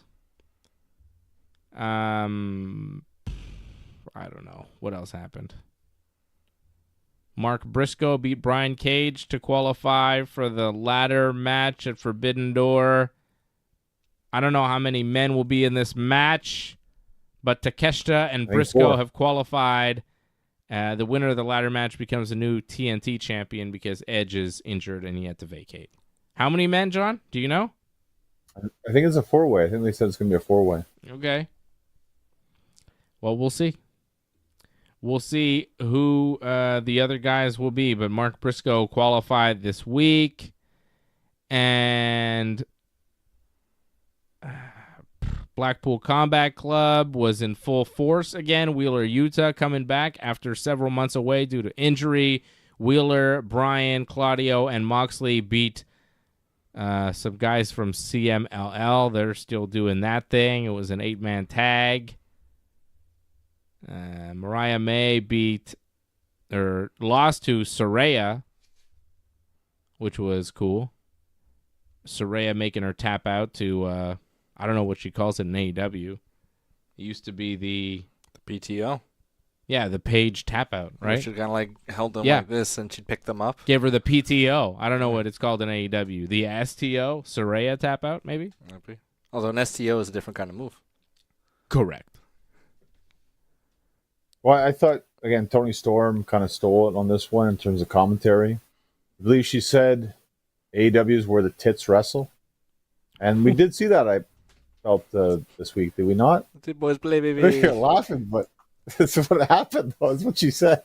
Is that what she said? She is magnificent. That's what she said, yeah. And then she bounced her chest against Mina, did she not? Yeah, they were bouncing boobs against each other. They were like pushing their boobs into each other. It was quite. I mean, scene. she delivered. Oh yeah, she said it. Yeah. Yeah, they did some boob wrestling, which I mean, as a heterosexual man, I can't argue with. I'm fine with that. Boob wrestling, high five. It's not high fiving boob wrestling for me. Fucking guy. This guy is too correct politically. Doesn't want to high-five boob wrestling. He's too classy for boob wrestling over here. Fucking guy over here. All right, AEW Dynamite happened this week. Next week, John, we're going to preview WWE's Clash at the Castle. And then we're going to do a Clash at the Castle post-show. How exciting. Oh, yeah. Now, Clash starts at 2 p.m., if I'm not mistaken. Cool. Well, just so people know. So we know, too. Well, I mean, yeah, it's in Scotland, so it's got to be in the afternoon. They're 6 hours ahead, I believe. Say it right. Scotland. Thank you. Scotland! Thanks, Scots. They ruined Scotland. Hello. Oh, did you guys see part 1 of WCW? WCW? Yeah. Yeah, I did. WCW is a documentary? Yeah, Death of WCW, a documentary on Vice. It's like Vice. Dark Side of the Ring, except this one's produced by The Rock, the final boss. It's like, what, WCW's a bunch of jabronis? They were jabronis. They couldn't lace the Great One's boots. If you smell That's the whole show. I'm guessing great. it was like Hogan and Bischoff. Oh, And all there was the more than that. contracts. No Hogan. Hogan's not on the show, obviously, because he doesn't do interviews, brother. Bischoff is on it. The Rock is on it for some reason. Yeah. They got the WCW, the Turner executive, Brad Siegel, on it, who clearly hates wrestling and never wanted anything to do with wrestling, and was obviously the opposition for Eric Bischoff, and Bischoff knew it. And all that shit that Eric's talked about Brad Siegel over the years seems legit, because after seeing him for a few minutes on this show, I go, that guy doesn't like wrestling. He's a dick. But it was interesting. They covered a lot in a 45-minute show, right? They Like were the whole like thing? they were like, no, because I Part think it's one. multiple parts. Okay. They covered basically WCW was going nowhere. Bischoff took over. He signed Hogan. He gave Hogan full creative control because they were desperate, because they needed a big star to move the needle. It did move the needle. People got excited about WCW. They did the NWO. Hogan was not sure, but then he decided to join and be the third man. And then WCW, like the ratings started to go up and things were going well. And then they did the match with Sting at Starrcade, and that was a big bust because of the fast count with Nick Patrick. Yeah. And then, which the story, they didn't really go into the story. I know that story. So I want to go into that just for a second, because they kind of brushed over some of the key issues there. So Hogan Sting, it's a match that they built over a year and a half. Starrcade 97, Hogan Sting for the WCW World Title. Sting is the good guy, conquering hero, supposed to beat Hogan. Hogan is supposed to pin Sting, and the referee is supposed to do a fast count. 1, 2, 3, right? And Bret Hart came out. Right. But instead of doing that, when Hogan pins Sting, Hogan hits a big boot, hits a leg drop, Hogan pins Sting, and the referee goes, 1, 2, 3, rings a bell. And then Bret Hart comes out and he goes like, "That's not the way we're gonna do it. Not again. No, You're we're not not screwing me again." Yeah, Bret's like, no, we're not going to do this. The referee screwed him, da-da-da. And it's like, wait, Bret, Hogan just won legit. Yeah. You're screwing Hogan right now. Yeah. Which he just came off the screw job. Yeah. This is the first Less thing than he does. barely a month later. Yeah, he comes in and immediately is like the bad referee when he's supposed to be the good guy at Law and Order. But because the fast count got screwed up, Bret's like, no way, this isn't right. We're not gonna do it this way. And then Bret counts it for Sting, and then Sting wins, and everybody's like, that was garbage. And the story goes that everybody agreed on the finish, and then Hogan goes, "Hey brother, hey Nick Patrick brother," and he either told him to do it or paid him to do it. But there's a lot of talk and rumors and guys that were around that say Hogan gave Nick Patrick money to not do the fast count. Do the legit count, make it look all kinds of fucked up so I look like I won and I don't get screwed, because that's how Hogan operated. And I would bet everything that Hogan for sure at least told Nick Patrick, if not outright paid him, to not do the fast count. Because if you're told to do a fast count and you do that count, like, what the hell were you doing? And also the amount what of were you money doing? Hogan would make at every show was like insane. Come on, man. He could afford to do whatever he wanted. So him bribing Nick Patrick probably like pennies for him, because he would make like And Nick Patrick, $10 million a show or something. Nick Patrick keeps his job after that? Yeah. Why? Why? How bad of a referee could you possibly be? He was a senior referee. Senior referee of WCW. He wrestled Earl Hebner at Invasion. Yes. And, like, you don't know how to do the fast count? Really? Yeah. So on the show they go, oh, it was messed up. They messed it up. Yeah. No one explains why it got messed up. No, brother. Because even today, the story is not clear. But I'm pretty sure Terry said, hey, brother, we're not doing that fast count tonight. Just count him. When I pin Sting, just count him regular. If you know what's good for you. I got control here, brother. Yeah. And people are I'll like, take care of you. and people are like Booker T is like, should have never gave Hulk Hogan creative control. I was 5-time WCW champion. But like, Booker, you were in WCW, man. Nobody's watching that show, okay? When Hogan gets signed, everybody goes, oh, WCW. Like, people didn't care about WCW. It barely existed. It was just Ric Flair. Until Hulk Hogan showed up. Hogan shows up, and to get Hogan to show up, what do? You give him creative control. So you could argue that old Bischoff should have never done that and everything, and people have argued that forever because of what happened. But when you're trying to sign Hulk Hogan and the sticking point is creative control, well, you give it to him and you just expect he's going to do business. Because he saved the company. Because without Hogan, WCW doesn't operate. They don't win all the ratings. They don't do anything. There is no story about what killed WCW because no one would give a shit. The bigger issue is they gave a lot of guys creative control. Like Piper, I think, had creative control. Macho Man, Brett, Flair, Kevin Nash. Like, so then, like, if it's just Hogan, that's one thing. But then when you got like 6 or 7 guys, like, I don't want to lose, I don't want to, then and no one loses. You're in a wall, you put yourself in a corner, and then Brett's feuding with El Dandy. And then the one guy who didn't have creative control, Goldberg, they just had him win all the time anyways, for no reason in particular. The thing is, like, you guys remember how it was back in '97. Like, this wasn't the end of WCW because of this, though. I mean, it's way over exaggerated. Yeah. Like, this killed WCW. It wasn't that big of a deal back then. Starrcade, you mean? Right. Like, the fact that finish wasn't right, it's not that big of a deal. No, it wasn't that big of a deal for wrestling fans, but it was symptomatic of deeper issues in WCW that we could already see at that point. Like, we were already watching Nitro on a weekly basis saying, well, like stories would stop and start in WCW. Like, guys would be on a show for like 3-4 weeks at a time. You'd be like, oh, this guy's sick. And then you wouldn't see him for like 3-4 months. And then they'd reemerge and be like, oh, yeah, this guy, WCW was really disjointed. They had a lot of weird finishes. They had a lot of weird stuff happen on Nitro leading up DQs to the Starrcade thing. Tons of DQs, or non-finishes. Just like every show that ended in a DQ, like the match was set up where it's like 2 baby faces against 2 NWO guys, and you knew the NWO guys are just going to come out. All of them were going to come out. They're going to beat up the baby faces. They're going to do the spray paint. They were all going to celebrate and drink beer in the ring, and that was the show. And you knew what it was.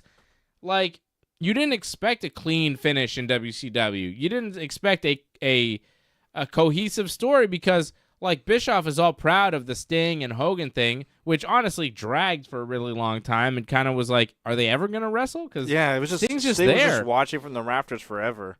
There was a long time where Sting was just there doing nothing. And, once in a while he would, swoop down, but there was a lot of nothing. There was a lot of Hogan feuding with other guys. Giant. And, like, Hogan, while he was feuding with Sting, like, there were other pay-per-view matches that he was having. Piper, a lot, I think. Yeah, and all those matches and all that stuff, it always wound up, like, convoluted and messed up and weird. So it's not like that one WCW finish was like, oh, my God, all our programming was so perfect and everything lined up and all our finishes made sense up until that one, and that really ruined us. It was like, no, all of WCW shows were kind of fucked up, but it was fun and it was enjoyable anyways. Like, the finishes to those matches regularly ended that way. Like, look at the history of WCW. Don't tell me that Sting and Hogan was the only finish where you go, what the hell happened there, brother? Like, so many of those matches ended where you go, oh, what? Yeah. Why? That was just WCW. That wasn't that one match. That was the whole company. And that's one of the reasons why it went under. It wasn't, there were a number of reasons why WCW went under, but one of the reasons was really poor creative consistently throughout the years. And they always had issues. They hired Vince Russo. It got even worse. Like, they had bad stories. They didn't have a great eye for talent. They didn't push guys fast enough. They let a lot of very talented guys just kind of toil in obscurity until they wanted out of their contract, and they just wrestled their contract, let it expire, and then they jump ship to WWE, where they became massive stars and world champions like Chris Jericho and Eddie Guerrero and Chris Benoit and so many guys that WCW had that they really did jack shit with. And then WWE was like, yeah, these guys are stars. Everybody likes them. Clearly, they're going to be huge. Jericho was like mid-level, mid-card guy in WCW. As soon as he jumped to WWE, he was with The Rock, main event scene. Like, WWE got it immediately. WCW had a terrible eye for talent, and they didn't elevate anybody. They kept pushing the same old guys, and that's going to create a very stagnant product, and that's going to create an audience that resents the booking and the company. And a lot of the audience just resented Hogan's reign of terror because they thought, like, oh, it's never going to end, and they never really give anybody else a shot. And even when they do have Hogan lose, he doesn't really lose. And people got kind of tired of that. Yeah. I can only think of like 2 clean Hogan losses in that whole run. He lost to Goldberg and I think Luger. And those were both clean? Those were both at the Georgia Dome, so it was like big shows. Right. When they had like... Even then, though. Yeah. Even then. But that's the thing, like Hogan, it's like you can count on a very small amount how many times he lost clean. But, that's because there's so many like schmoz finishes and so much, dirty pool. And I'd almost argue worse than Starrcade 97. I think Starrcade 98 was Hogan Warrior with the fireball. It was awful. It's Halloween Havoc. Halloween That was Havoc. Halloween Havoc? 98, right? Yeah. I'd say that was more of like, okay, they're kind of starting to sink here. Yeah. Like, I think that was really the death. Because they really hyped up Warrior's return, and it was nothing. That was one of the bigger flops at that moment because I remember being so excited for Warrior's return, so excited to see what they could do with Warrior and Hogan again. Could they recreate the magic? What could they do? And then when it happened, it was just like, wow, this is terrible. And then Warrior just kind of fizzled out and disappeared again, and you go, what was all that? There was so much hype and so much buzz leading into it. And then when he finally appeared, it was like, holy shit. Like, Hogan was just so unstoppable. Sting had come and gone, and it didn't really work. And then Hogan was still there on top, and you go, oh, Warrior. He's the guy from the past that he's got Hogan's number. He can do it. And then you just kind of fizzled out and then went away. That was bad. The Warrior thing was bad because there was a lot of hope there. And then when it happened, you go, "Oh fuck, okay, it's not working." And like Austin and Rock are on Raw. That's it. Like, Austin, and that's it. They had the best talent ever on the other side too. Well, on the same show, that's where the pay-per-view went off the air before you saw the finish to DDP and Goldberg. Oh man, yeah, exactly. So that was a really rough night for WCW. That's amazing. And then they just like did it again on Nitro, or did they just showed it again? They showed it. Yeah, they showed the full match. Yeah. Oh man, DDP. But that's it, John. This is what I'm saying. Like, you're right. That one Sting Hogan finish at Starrcade 97, that wasn't the death of WCW. WCW did that dumb shit all the time. Every pay-per-view ended with some dumb shit. Find me a WCW pay-per-view that ends like nicely, cleanly. Oof, that's kind of tough. That's right? really tough, actually. You know what I'm saying? Not easy. Messed up. Like, it was backstage interference. It was the worst, most confused company ever, but they did cool shit, so we forgave them. They had all the stars from our childhood. They had Macho Man, brother. Razor. I like the original War Games, like the War Games we saw in WCW. Not the War Games today, but the War Games back then I thought was actually pretty good. Yeah. But that's pre-NWO era. That's like pre-Hogan. But even the one with the NWO against the Horsemen, I thought that was fantastic when they slammed the cage door against Flair's head. Oh, yeah. Everyone thought Flair was going to retire. I love that. I thought they killed Flair with that. That was crazy. Yeah. I should go look at that. You never saw that when Flair's head gets slammed in the cage door? It's like, it squeezed like a watermelon. Looked like it was going to pop. It was insane. Oh, I should look that up. Wasn't that X-Pac? X-Pac Flair feud was excellent. Yeah. Was it not Kurt Hennig that did that? I could be mistaken, but I thought Kurt Hennig slammed it. Was it Kurt Hennig turned on the Horseman? I think you're right. Yeah. Then he joined that's how he joined the NWO. Mr. fucking Perfect, John. Mr. Perfect. Angelo wants to know where he can watch this show, the death of what's it called? Def WCW. Like I believe it should be on Crave, if I'm not mistaken. Yeah, I was that's able where to see I it on watched YouTube it. I watched it on before it was Crave. taken down. Because that's where they have the dark sides also. Yeah. I've got the Crave TV. I watched it on there. Let me see. What's it called? It's called WCW. something WC. Who killed WCW? New episode weekly. Produced by The Rock. The final boss. And Hiram Garcia, his brother-in-law. I like it, man. You know, it's a wrestling documentary series. It's pretty good so far. You know, I didn't really learn much, but I'm looking forward to seeing episode 2 and 3 and see where it goes. You know, this was kind of like preliminary background. Like, this is WCW. This is what they did. This is Eric Bischoff. This is what he did. This is the NWO and Hogan and Sting. And there was bad booking and Hogan had creative control and go. And then it was like, okay, end of episode 1. I'm like, all right, give me more, you know? It's educational and it's fun for us because like we lived through that. Yeah. That was like our peak wrestling fandom right there. So it's like, oh yeah, this stuff. Yeah, it was cool. The video game back then and all that. Like that was a great era. Yeah. Where they talked about revenge. Well, they just showed clips like of WCW NWO Revenge, which was an excellent video also, game. Nitro was a lousy one. Nitro was bad, but like the first World Tour was the good. WCW versus NWO World Tour for the Nintendo 64. Like I remember knowing that game was going to come out, reading about it in like Nintendo Power magazine, and then like knowing, waiting, then it finally came out. When we finally got it, it was like mind-blowing. Yeah. It was the first like 3D wrestling game that we'd ever played. I think Warzone maybe came out earlier. But like It wasn't as good. No, the controls were bad. Wasn't close. Yeah. No, Warzone totally sucked.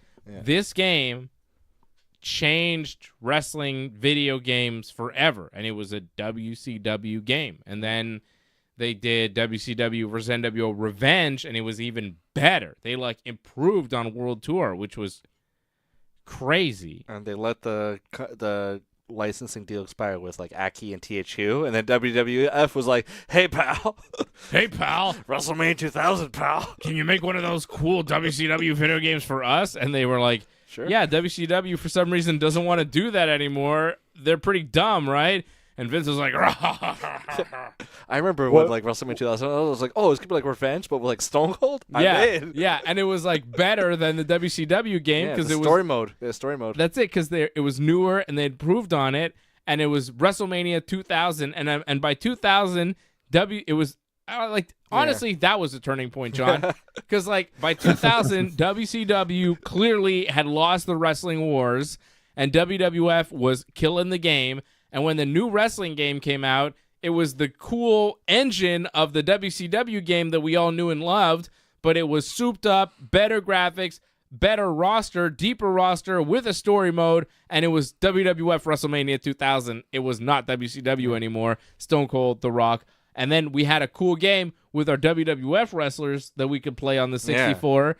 And the game was great, and it was WWF. So we had Revenge that we could still play, but the new game was, of course, WrestleMania 2000. And then, of course, right after, the next game, No Mercy. Which was WWF. It still looked as like the best wrestling game of all time. That's crazy. WWF No Mercy for the Nintendo 64 was stupendous. Yeah. Although I will say, you know, Modern ones are good. I have the new game, 2K24. I bought the new one for the PlayStation 4. I don't have the new PlayStation, but still, PS4, it's pretty good.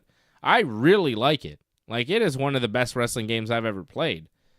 The WWE 2K24 game is really good. It's much better than 2K23 even. I have both. I get them for my son because he really likes them. He really wants them.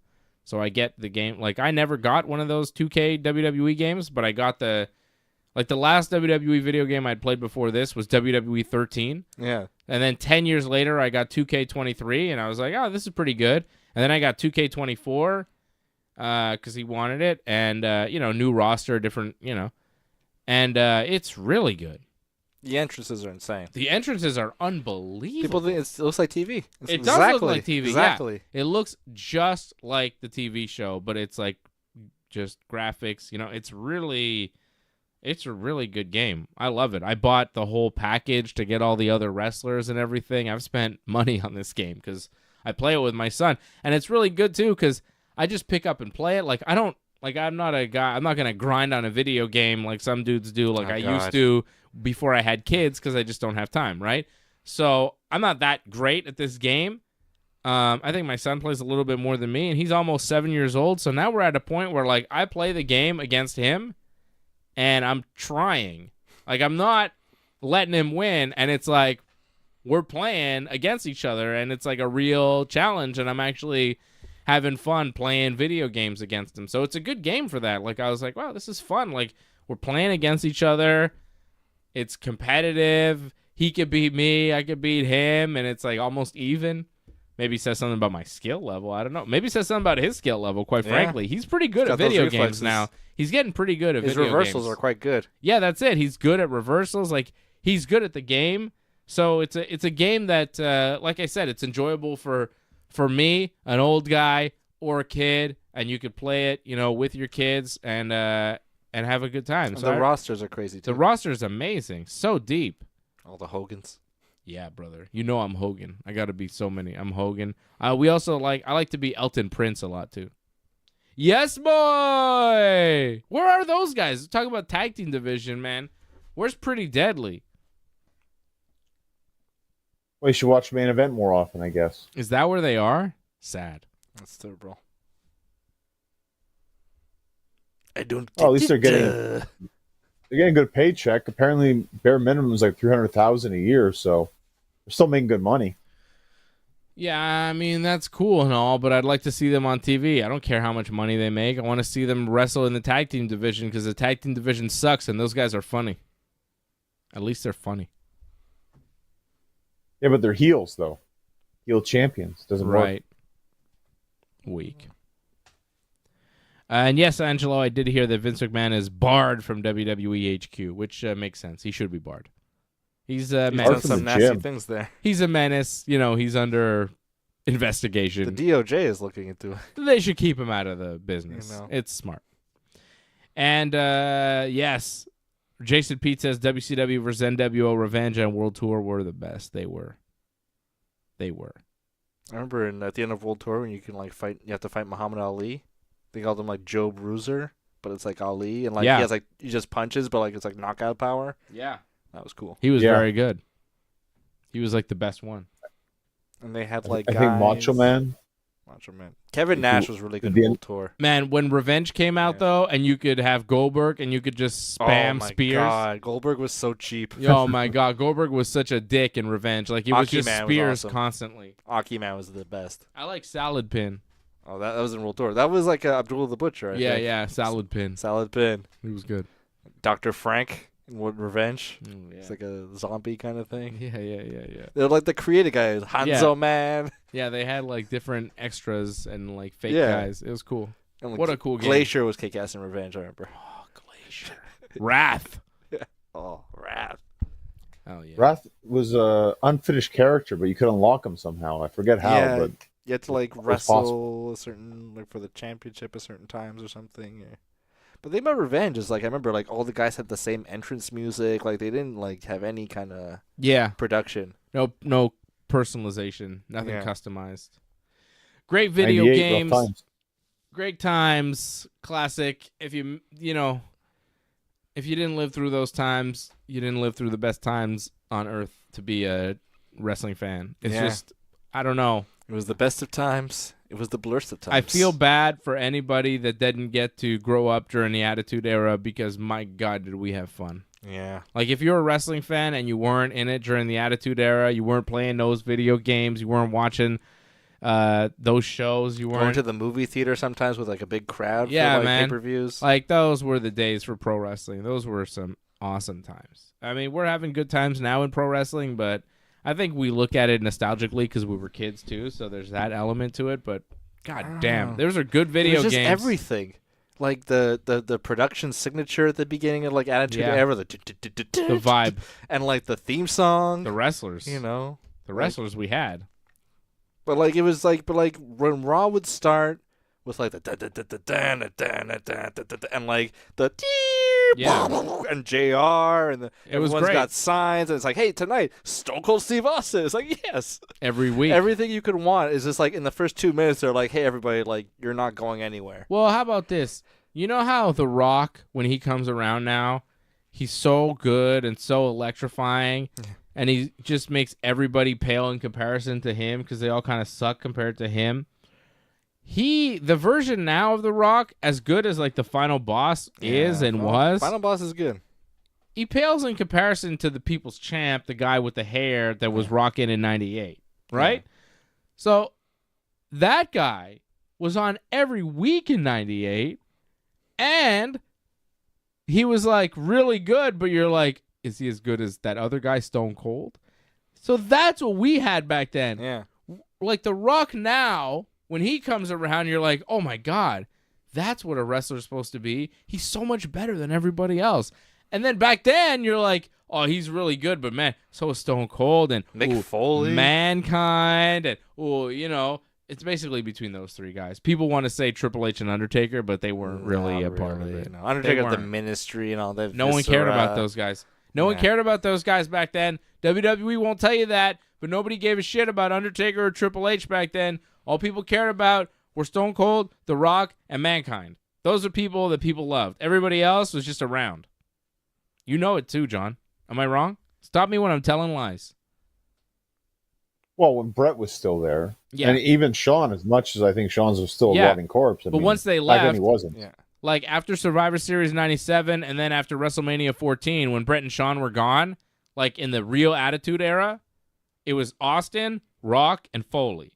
Those were the three guys. It was not like they want to go Austin, Rock, Foley, Hunter, and Undertaker, And but Kane. like you can't include those guys because they were less. They were not as important. They were not as loved. They were not as interesting. They were there. Number 4 was Vince. Yeah. Yeah. Vince was a far more important character during those times than Triple H or Undertaker. Even Stephanie. Triple H came along later, but that was post-Attitude Era. Like, he was around, he was doing the DX thing, but that was more of a mid-card situation. The DX Army and all that, yeah. Yeah. It was good. Like, he did good stuff, but he wasn't... No one looked at him like he's better than The Rock. No. Or Stone Cold, or Mick Foley. See, back then, it was okay for guys to sexually harass women. Now it's okay just for the women to do it to men only. Times have changed. Where's that coming Are you from? reminiscing? I don't know what you're talking about. Oh, just in the Attitude Era Well, that how happened many more? times- In the Attitude Vince- Era, there was a lot of sexual harassment, John. Yeah, there still is sexual harassment. All right, don't fret, John. It's everywhere. Yeah. You're just really mad It's that the main Liv story Morgan's on putting her Raw. hands on Dominic Mysterio. He really doesn't like that. He's upset. I don't know why. It's kind of fun. I don't think that's the main storyline on Raw. And let's face it, WWE's a kid show, and they're saying this is okay. Is this still a kid show? I thought they went to TV 14. It's on at 8 o'clock at night. Like, my kids are in bed when Raw's on. Did you see the front row? Like every week, like Ray, how many kids did he kiss this week? That was a lot of kids, and a kid who didn't even have a mask on too. By the way, he kissed them anyways. What a and nice the girl, guy. the granny too. Ray's the best. Oh, kiss the children. Man, There's a lot of kids Booyaka, to kiss. booyaka! All right, well, we will be back, Johnny North, when? Next week? Is that the plan? Next Friday? Yeah, I guess Yeah, next Friday, Friday, Saturday, that's right? usually the plan. Double shot. Yeah, we'll double dose you because we're going to Scotland. They're going to be in Glasgow next Friday for SmackDown. Aye. And then Clash at the Castle. We'll preview Clash at the Castle next Friday night, 10 p.m. Eastern Time, right here on Wrestling Uncensored, right after SmackDown. And then right after Clash at the Castle, we'll be here to do the review show, tell you what happened, give you the updates for WWE Clash at the Castle on Father's Day weekend. Don't forget, it's Father's Day weekend. And as a father, let me tell you, it's very fucking important, so you better show some respect. WWE, it doesn't matter the day, they'll do a show. WrestleMania on Easter next year. Yeah, well, that doesn't offend me so much as a Jewish person. It's fine. It's more, hey, WrestleMania 420 next year. Oh, brother. Really? I think it's the 19th and the 20th. Where's it at? Vegas. Oh! Oh, we could get fucked up at 420 WrestleMania in That'd Vegas. be a very expensive weekend. Oh, dog, it's worth it, though. Like, I don't know, man. I mean, we won't remember WrestleMania, and our eyes will be so shut that we might not be able to see it. We might see Van Damme But hang out in the streets. we'll be feeling it, brother. Del Rio. A day without sunshine. Wait, Day day without weed is like a day without sunshine. HH. Hulk Hogan. Well, that was, I think Warrior said Hogan said that, right? I don't know. I thought Brett Did said Brett it. say Hogan said that? Brett said that. I don't know. Somebody said Hogan said that one time. Because he was talking about his fanny pack to hide his drugs. All the gimmicks, brother. I think he gave that to Brett Brother had the Brudai. line. Brother Brudai had to hold the gimmicks. He did. Yeah. For real. He was It's the fair to best. say In case Hogan got caught. Brett had the too. line of the Yeah. week. Did he not? Brett had Huh? the line of the week. What do you say? Oh, about WCW? His eulogy? Yeah, that was the line of the week, without question. I don't know what he said. I forget what he said. It's something like fuck you or something. Go fuck yourself? Thanks for nothing, I think. Yeah, that's exactly it. Thanks for nothing. Go after yourself. And fuck Goldberg. Yeah, Brett. Well, fucking Goldberg said something about Brett again. Shut up, Goldberg. Fuck Like, you, Goldberg. He's like some whiny guy just kicked him in the head or something. I'm like, fuck you. Somebody should fucking kick Goldberg in the Yeah, head. see how he Fuck. likes it. What a bitch. Goldberg spent his whole life pretending to be a fighter. And he still acts like he's like, oh, I'm a tough guy. He still acts I'm like it. tougher than the guys on TV. Take a fight, you bald fuck. Fucking You Goldberg. could kick his ass. Did you not No, I see? don't Is think it? so. He's huge. I think it's Tom Lawler. Did you not see that on Twitter today? No? Tom Lawler challenged Bryan Danielson not to a wrestling match, to a fight, Why? because Danielson said he wanted to have a real fight before he Really? dies. That doesn't seem safe. That's what. Well, that's what apparently he said, and then Tom Lawler was like, "Okay, I'll do it for you. I'll fight you for real." Well, that seems dangerous. Tom Lawler fought in the UFC. Yeah. Well, He's a I pro mean, it's good wrestler, isn't he? competition, though. Yeah. It is good competition, but, like, it's kind of tough. And Lawler fought at, like, I want to say 170, if not 185. It's kind of big for Brian. Yeah, it would be a hard fight, I think. Yeah. Yeah, don't do that. Please don't do that. That seems like a terrible idea. If you haven't fought in the UFC before or anywhere professionally and you're in your 40s, don't fight a former UFC fighter. It's just dumb. I know a lot of guys think they could do it. A lot of guys are athletic and strong and maybe been training some martial arts, you know, but there are levels. And let me tell you, it's not a good idea. If you are 40-something years old, even if you're Bryan Danielson, even if you're, I think he's a purple belt in jiu-jitsu or something, like, it's not the same. How much sparring have you done kickboxing? How much MMA sparring have you done? Because Tom Lawler has tons of hours on the mat, and he has many fights in the UFC. It's just not a good idea to fight a guy who used to fight for money in the UFC because, they have expertise. It's kind of like if you're a really athletic guy and you're, like, tall and you like to play basketball, you're not going to beat an NBA player. You're not. I mean, you might score some points on him, but, like, it doesn't make sense. You can't, And Jason Pete Jason says, is a good point. I could easily F up Bryan Danielson. Imagine what Tom Lawler could do. Ooh, Jason's got some confidence. Jason, you're like, I think he's a brown belt in jiu-jitsu. I don't know how big you are, Jason, but Brian's kind of big. Like that's the thing. Brian is kind I've seen of. Jason. I've never met Jason. I don't know how big Jason is. I think he's okay size-wise. Yeah? I've met him. Yeah. Interesting. Because I know Brian, I think is a purple belt. And, he's like a thick, strong, like pretty athletic dude. Like, I think Brian might be tricky. You know, like, it might not be an easy fight because he's scrappy and, you know, he's got some knowledge. But, yeah. Yeah. Just take a lesson from CM Punk. You know, just... That should have closed the door for a lot of guys. I've got so much respect. I don't think I could beat up Bryan Danielson, all right? I got too much respect for him. I'm going to say I don't think I could beat up Bryan Danielson. Even though maybe I could. But I'm going to say I can't. I believe that I can't. I believe that I love him too much. I don't think I could. I think I would feel bad. If I could, I wouldn't because I love him. So. I'm sorry. I love you. Yeah, I couldn't do it to him. I love him too much. Like, if I had him in, like, a guillotine or something, I wouldn't cinch it in. I'd be like, nah. I'm going real easy. I'm going real light on the heel hooks. I'm not even doing leg locks on Brian, just out of respect. I don't want to hurt him. I couldn't do that. Jason P. says, 10 years of Muay Thai, 15 years of boxing, brown belt, sparred UFC and Bellator fighters. All right.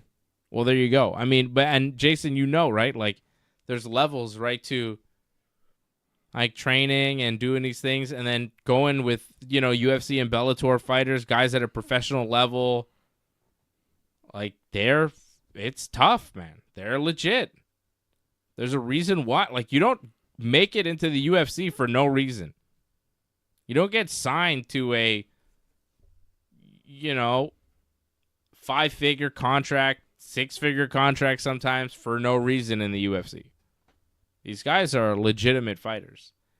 It's just funny to me that, like, non-fighters and non-martial artists sometimes think that they could win in a fight against, you know, this guy or that guy, and you go, dude, you really don't understand. Especially now. Like, maybe in 2006 or something, maybe you'd look at some guys and be like, oh, maybe, you know. But, like, now everybody's, like, has so much time to train. Everyone's, like, a master in all these different disciplines. Yeah. That, like... Someone going like, yeah, I could probably do that. Maybe if I got drunk and angry, I could maybe have a shot. Like, you won't have a shot. That delusion, like, and like have that now. I've rolled with guys that have fought professionally. I don't think I've ever rolled with anybody that has fought in like the UFC, but I've rolled with professional fighters. And like Jason says, real fighters are absolutely something else. Even just the average one, not the top. The top, they're machines. Yeah. But that's exactly what I'm saying. Like, I fought some, like, not fought MMA because I don't do MMA because I don't fucking want to get my brain rattled. I'm a jiu-jitsu guy. And I've rolled with, like, guys that have had MMA fights. And there's a level of intensity and there's a level of just, it's something. There's an aggression, there's a switch there that. Because they've been in that spot where someone's trying to, like, punch them in the face till, like, they're out. So they don't give up position very easily because they really need to keep position, right? So there's really good wrestling there. There's really good jiu-jitsu. Like, there's really good things and really good awareness. Like, when you have to make money fighting another man in a cage, you got to be prepared. And if you're the type of guy that thinks he can do that and does it,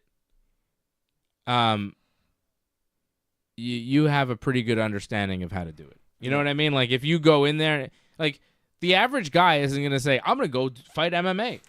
You know? Yeah. It takes a special type of person to go, this is what I'm going to do. I'm going to be a cage fighter. I'm going to commit years of my life, many days a week. I believe that this is the move for me. Like, this will be successful. If you're the type, like, I know myself enough to know that, like, yeah, MMA probably wouldn't have been a good idea for me. I don't think I would have been a world champion.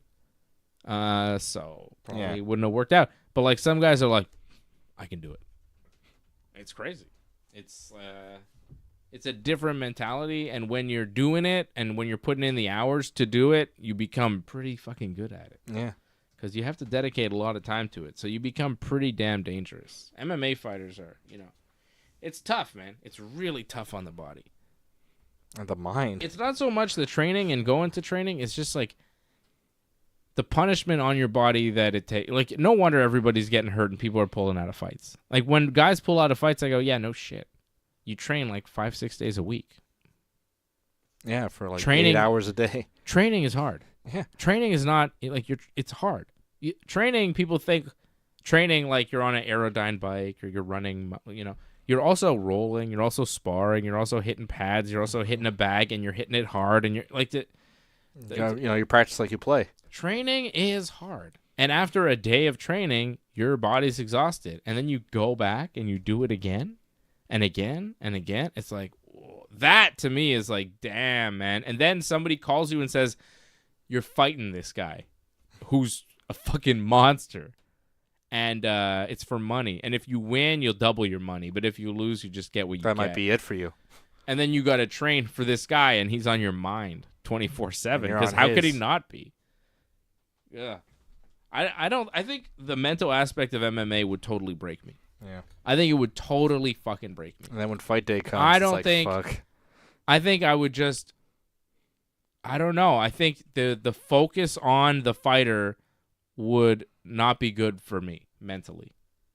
I don't know how those guys lead a normal life while they're preparing for that. Yeah. Because to me, I'd be so ultra focused on this person, it would drive me nearly insane. Knowing Trouble that, sleeping. like, this motherfucker, like, this guy. Like, I think I would... Like, I get the Diaz brothers and how they react, because that's how I think I'd react. I don't think I'd be like, oh, shit. I'd be like, this fucking motherfucker. Like, I would make them my enemy. Yeah.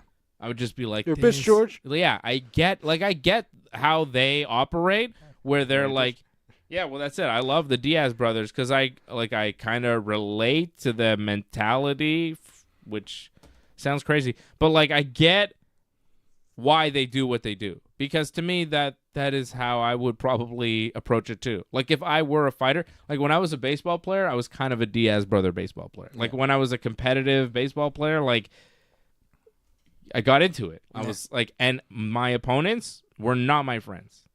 Yeah. Ever. They were my enemies. I fucking hated them. Like I hated them. I Ready didn't to have a bench clearing brawl. I was ready to fight at the drop of a dime. I hated them. I didn't know them. I hated them. I wanted to beat them. I wanted to make them cry every time. Every time. I'm competitive. And I'm mean when I'm competitive, Like, so I get the Diaz brothers because, like, yeah, that's kind of how I play baseball, which is not how you're supposed to play baseball. I got suspended a couple times. That but- guy had it coming. Yeah, but real fighting, man, professional fighting, god damn. So don't do it, Bryan Danielson, please. Think of Bree. Yeah, just think of your brain, because come on, man. It's taking a beating. You've had concussion issues. Let's Children. not get punched in the face. Yeah, man. Think of the kids. Yeah. Jimmy James says, see, Jimmy, this is the wrong attitude. He says, there's fighting and then there's street jailhouse scrappers. I'm not, but the scrapper will put a thumb in your eye and pop it out. What's the difference? I mean, the thing is, like, if you're good at fighting and the other guy is just a scrapper, as you say, Wildly swinging at you. the chances of that guy getting the thumb to the point where it's in my eye and me not, like nobody's putting their hand in my face. Like, I'm grabbing the wrist, I'm controlling it, I'm putting it behind their back, I'm getting behind their back, I'm suplexing them. Yeah. You know what I mean? Like, if you know what the hell you're doing, you're never going to let a guy come here on you. Yeah. Like, that's bananas. It's like Chael Sonnen said, I can't let you get close. Yeah. I can't let you get too close. And I've done that to people where they've come, where they felt, you feel like the aggression and you're like, oh, shit. And I just think of Chael. I always think of Uncle Chael. I can't let you get too close. And Chael said, like, when Wanderlei comes up to him in The Ultimate Fighter, and Wanderlei looks like he's gonna throw hands, and Chael sees him, and he knows he's in striking. He knows he's in striking range, and he fucking took him down. He took him down. He double legged him, and he got on top. He's like, and he pushed him. He's like, I can't let you get close. Like, don't get close. Like, he pushed him away, and then Wanderlei came in, and he boom double legged him, because that's what you got to do. Like, I've had to do that where people have come too close, and like, I'm not going to let a guy come this close. If you're within punching range, I'm grabbing the wrist. I'm just controlling you, and usually that's where it ends, because they feel the grip, and then they realize they can't get free, and then they give up pretty quick. Life is not a movie. It's happened a couple times, and I've only had to grab wrists, which is bananas. Like I'm like ready to fight a guy, and then I grab his wrist, and he just decides to stop fighting. That's how street scraps have ended for me. Wrist control. I could tell some stories. I've won a couple of fights with wrist control, and that's pretty much all my street fighting. It's kind of sad, but the guys just... I guess if you're serious enough and you got a strong enough grip, they just give up. I don't know. It was the 2 dudes that this happened to. Separate incidents. It was very strange. Very strange. Well, they could tell you're serious, so they're like they assess the situation. They're like, you know what? I'm just not used to it. I might be in over my head here. To me, like I grab wrist control, and somebody's just trying to circle away. We're circling. Let's engage. Hey, I just got the underhook on you. Hey, brother. You're actually fucked. I'm pretty. Oh, jeez. Well, I know better not. Well, the thing is, I know better not to like try and engage you because I know this is gonna happen. That was an armbar. Nothing's broken. It could have been. That was nice. Broken. Yeah, that's the thing. Like, I know. That was a cool armbar too. I just did. That was nice. Yeah. I love arm bars. Okay, that's it. Thank you. I'm gonna go do a couple more arm bars on him now. I think it's time for me to go home. Okay. Quite the night. Yeah, it's been a fun night. Thank you, everybody, for watching. We'll be back next Friday, 10 p.m. Eastern Time, right after SmackDown. Dave is the Tony Ferguson of MMA YouTubers. I'll ankle pick, wrist control you, bro. Yeah, that's it. It's Snapdown City over here. Snapdown, wrist control. Ankle pick, not so much. Changing levels is too hard, man. You know how you got to get down on the ground, man? What are we doing here? Wrist control, snapdown. I'm not trying to go to ankle pick. I got to get all the way to the ankle, man. Got to sprawl on my belly and shit. Fuck that. Too much effort, dude. What are you saying? I'm old and lazy. Friday night snapdown. It's a good thing about jiu-jitsu. Once you get a little bit of skill, you can just get mad lazy. Let the other guy do the work. You do. Thank you, Angelo. You cook until you're ready to eat, like Hoist Gracie said.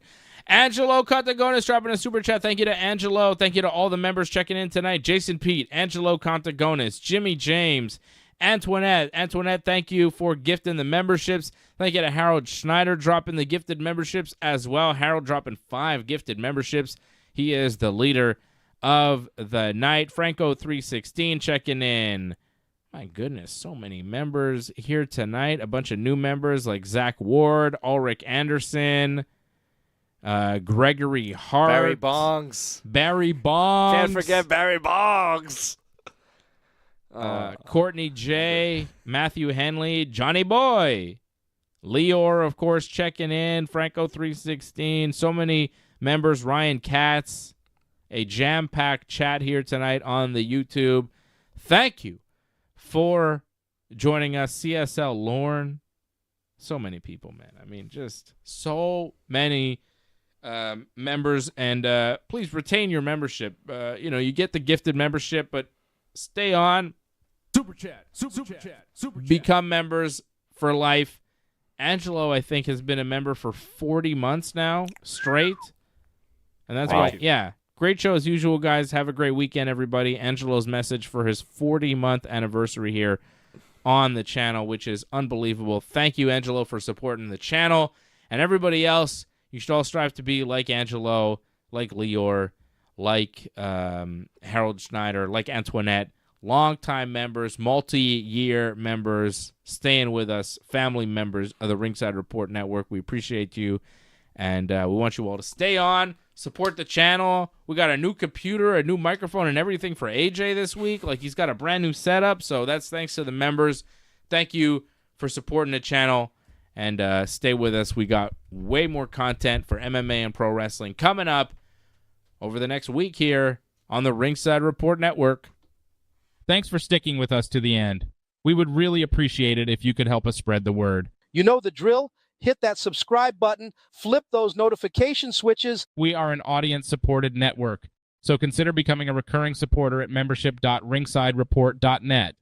Check out our website at ringsidereport.net. Hope to see you again next time, and have a good night.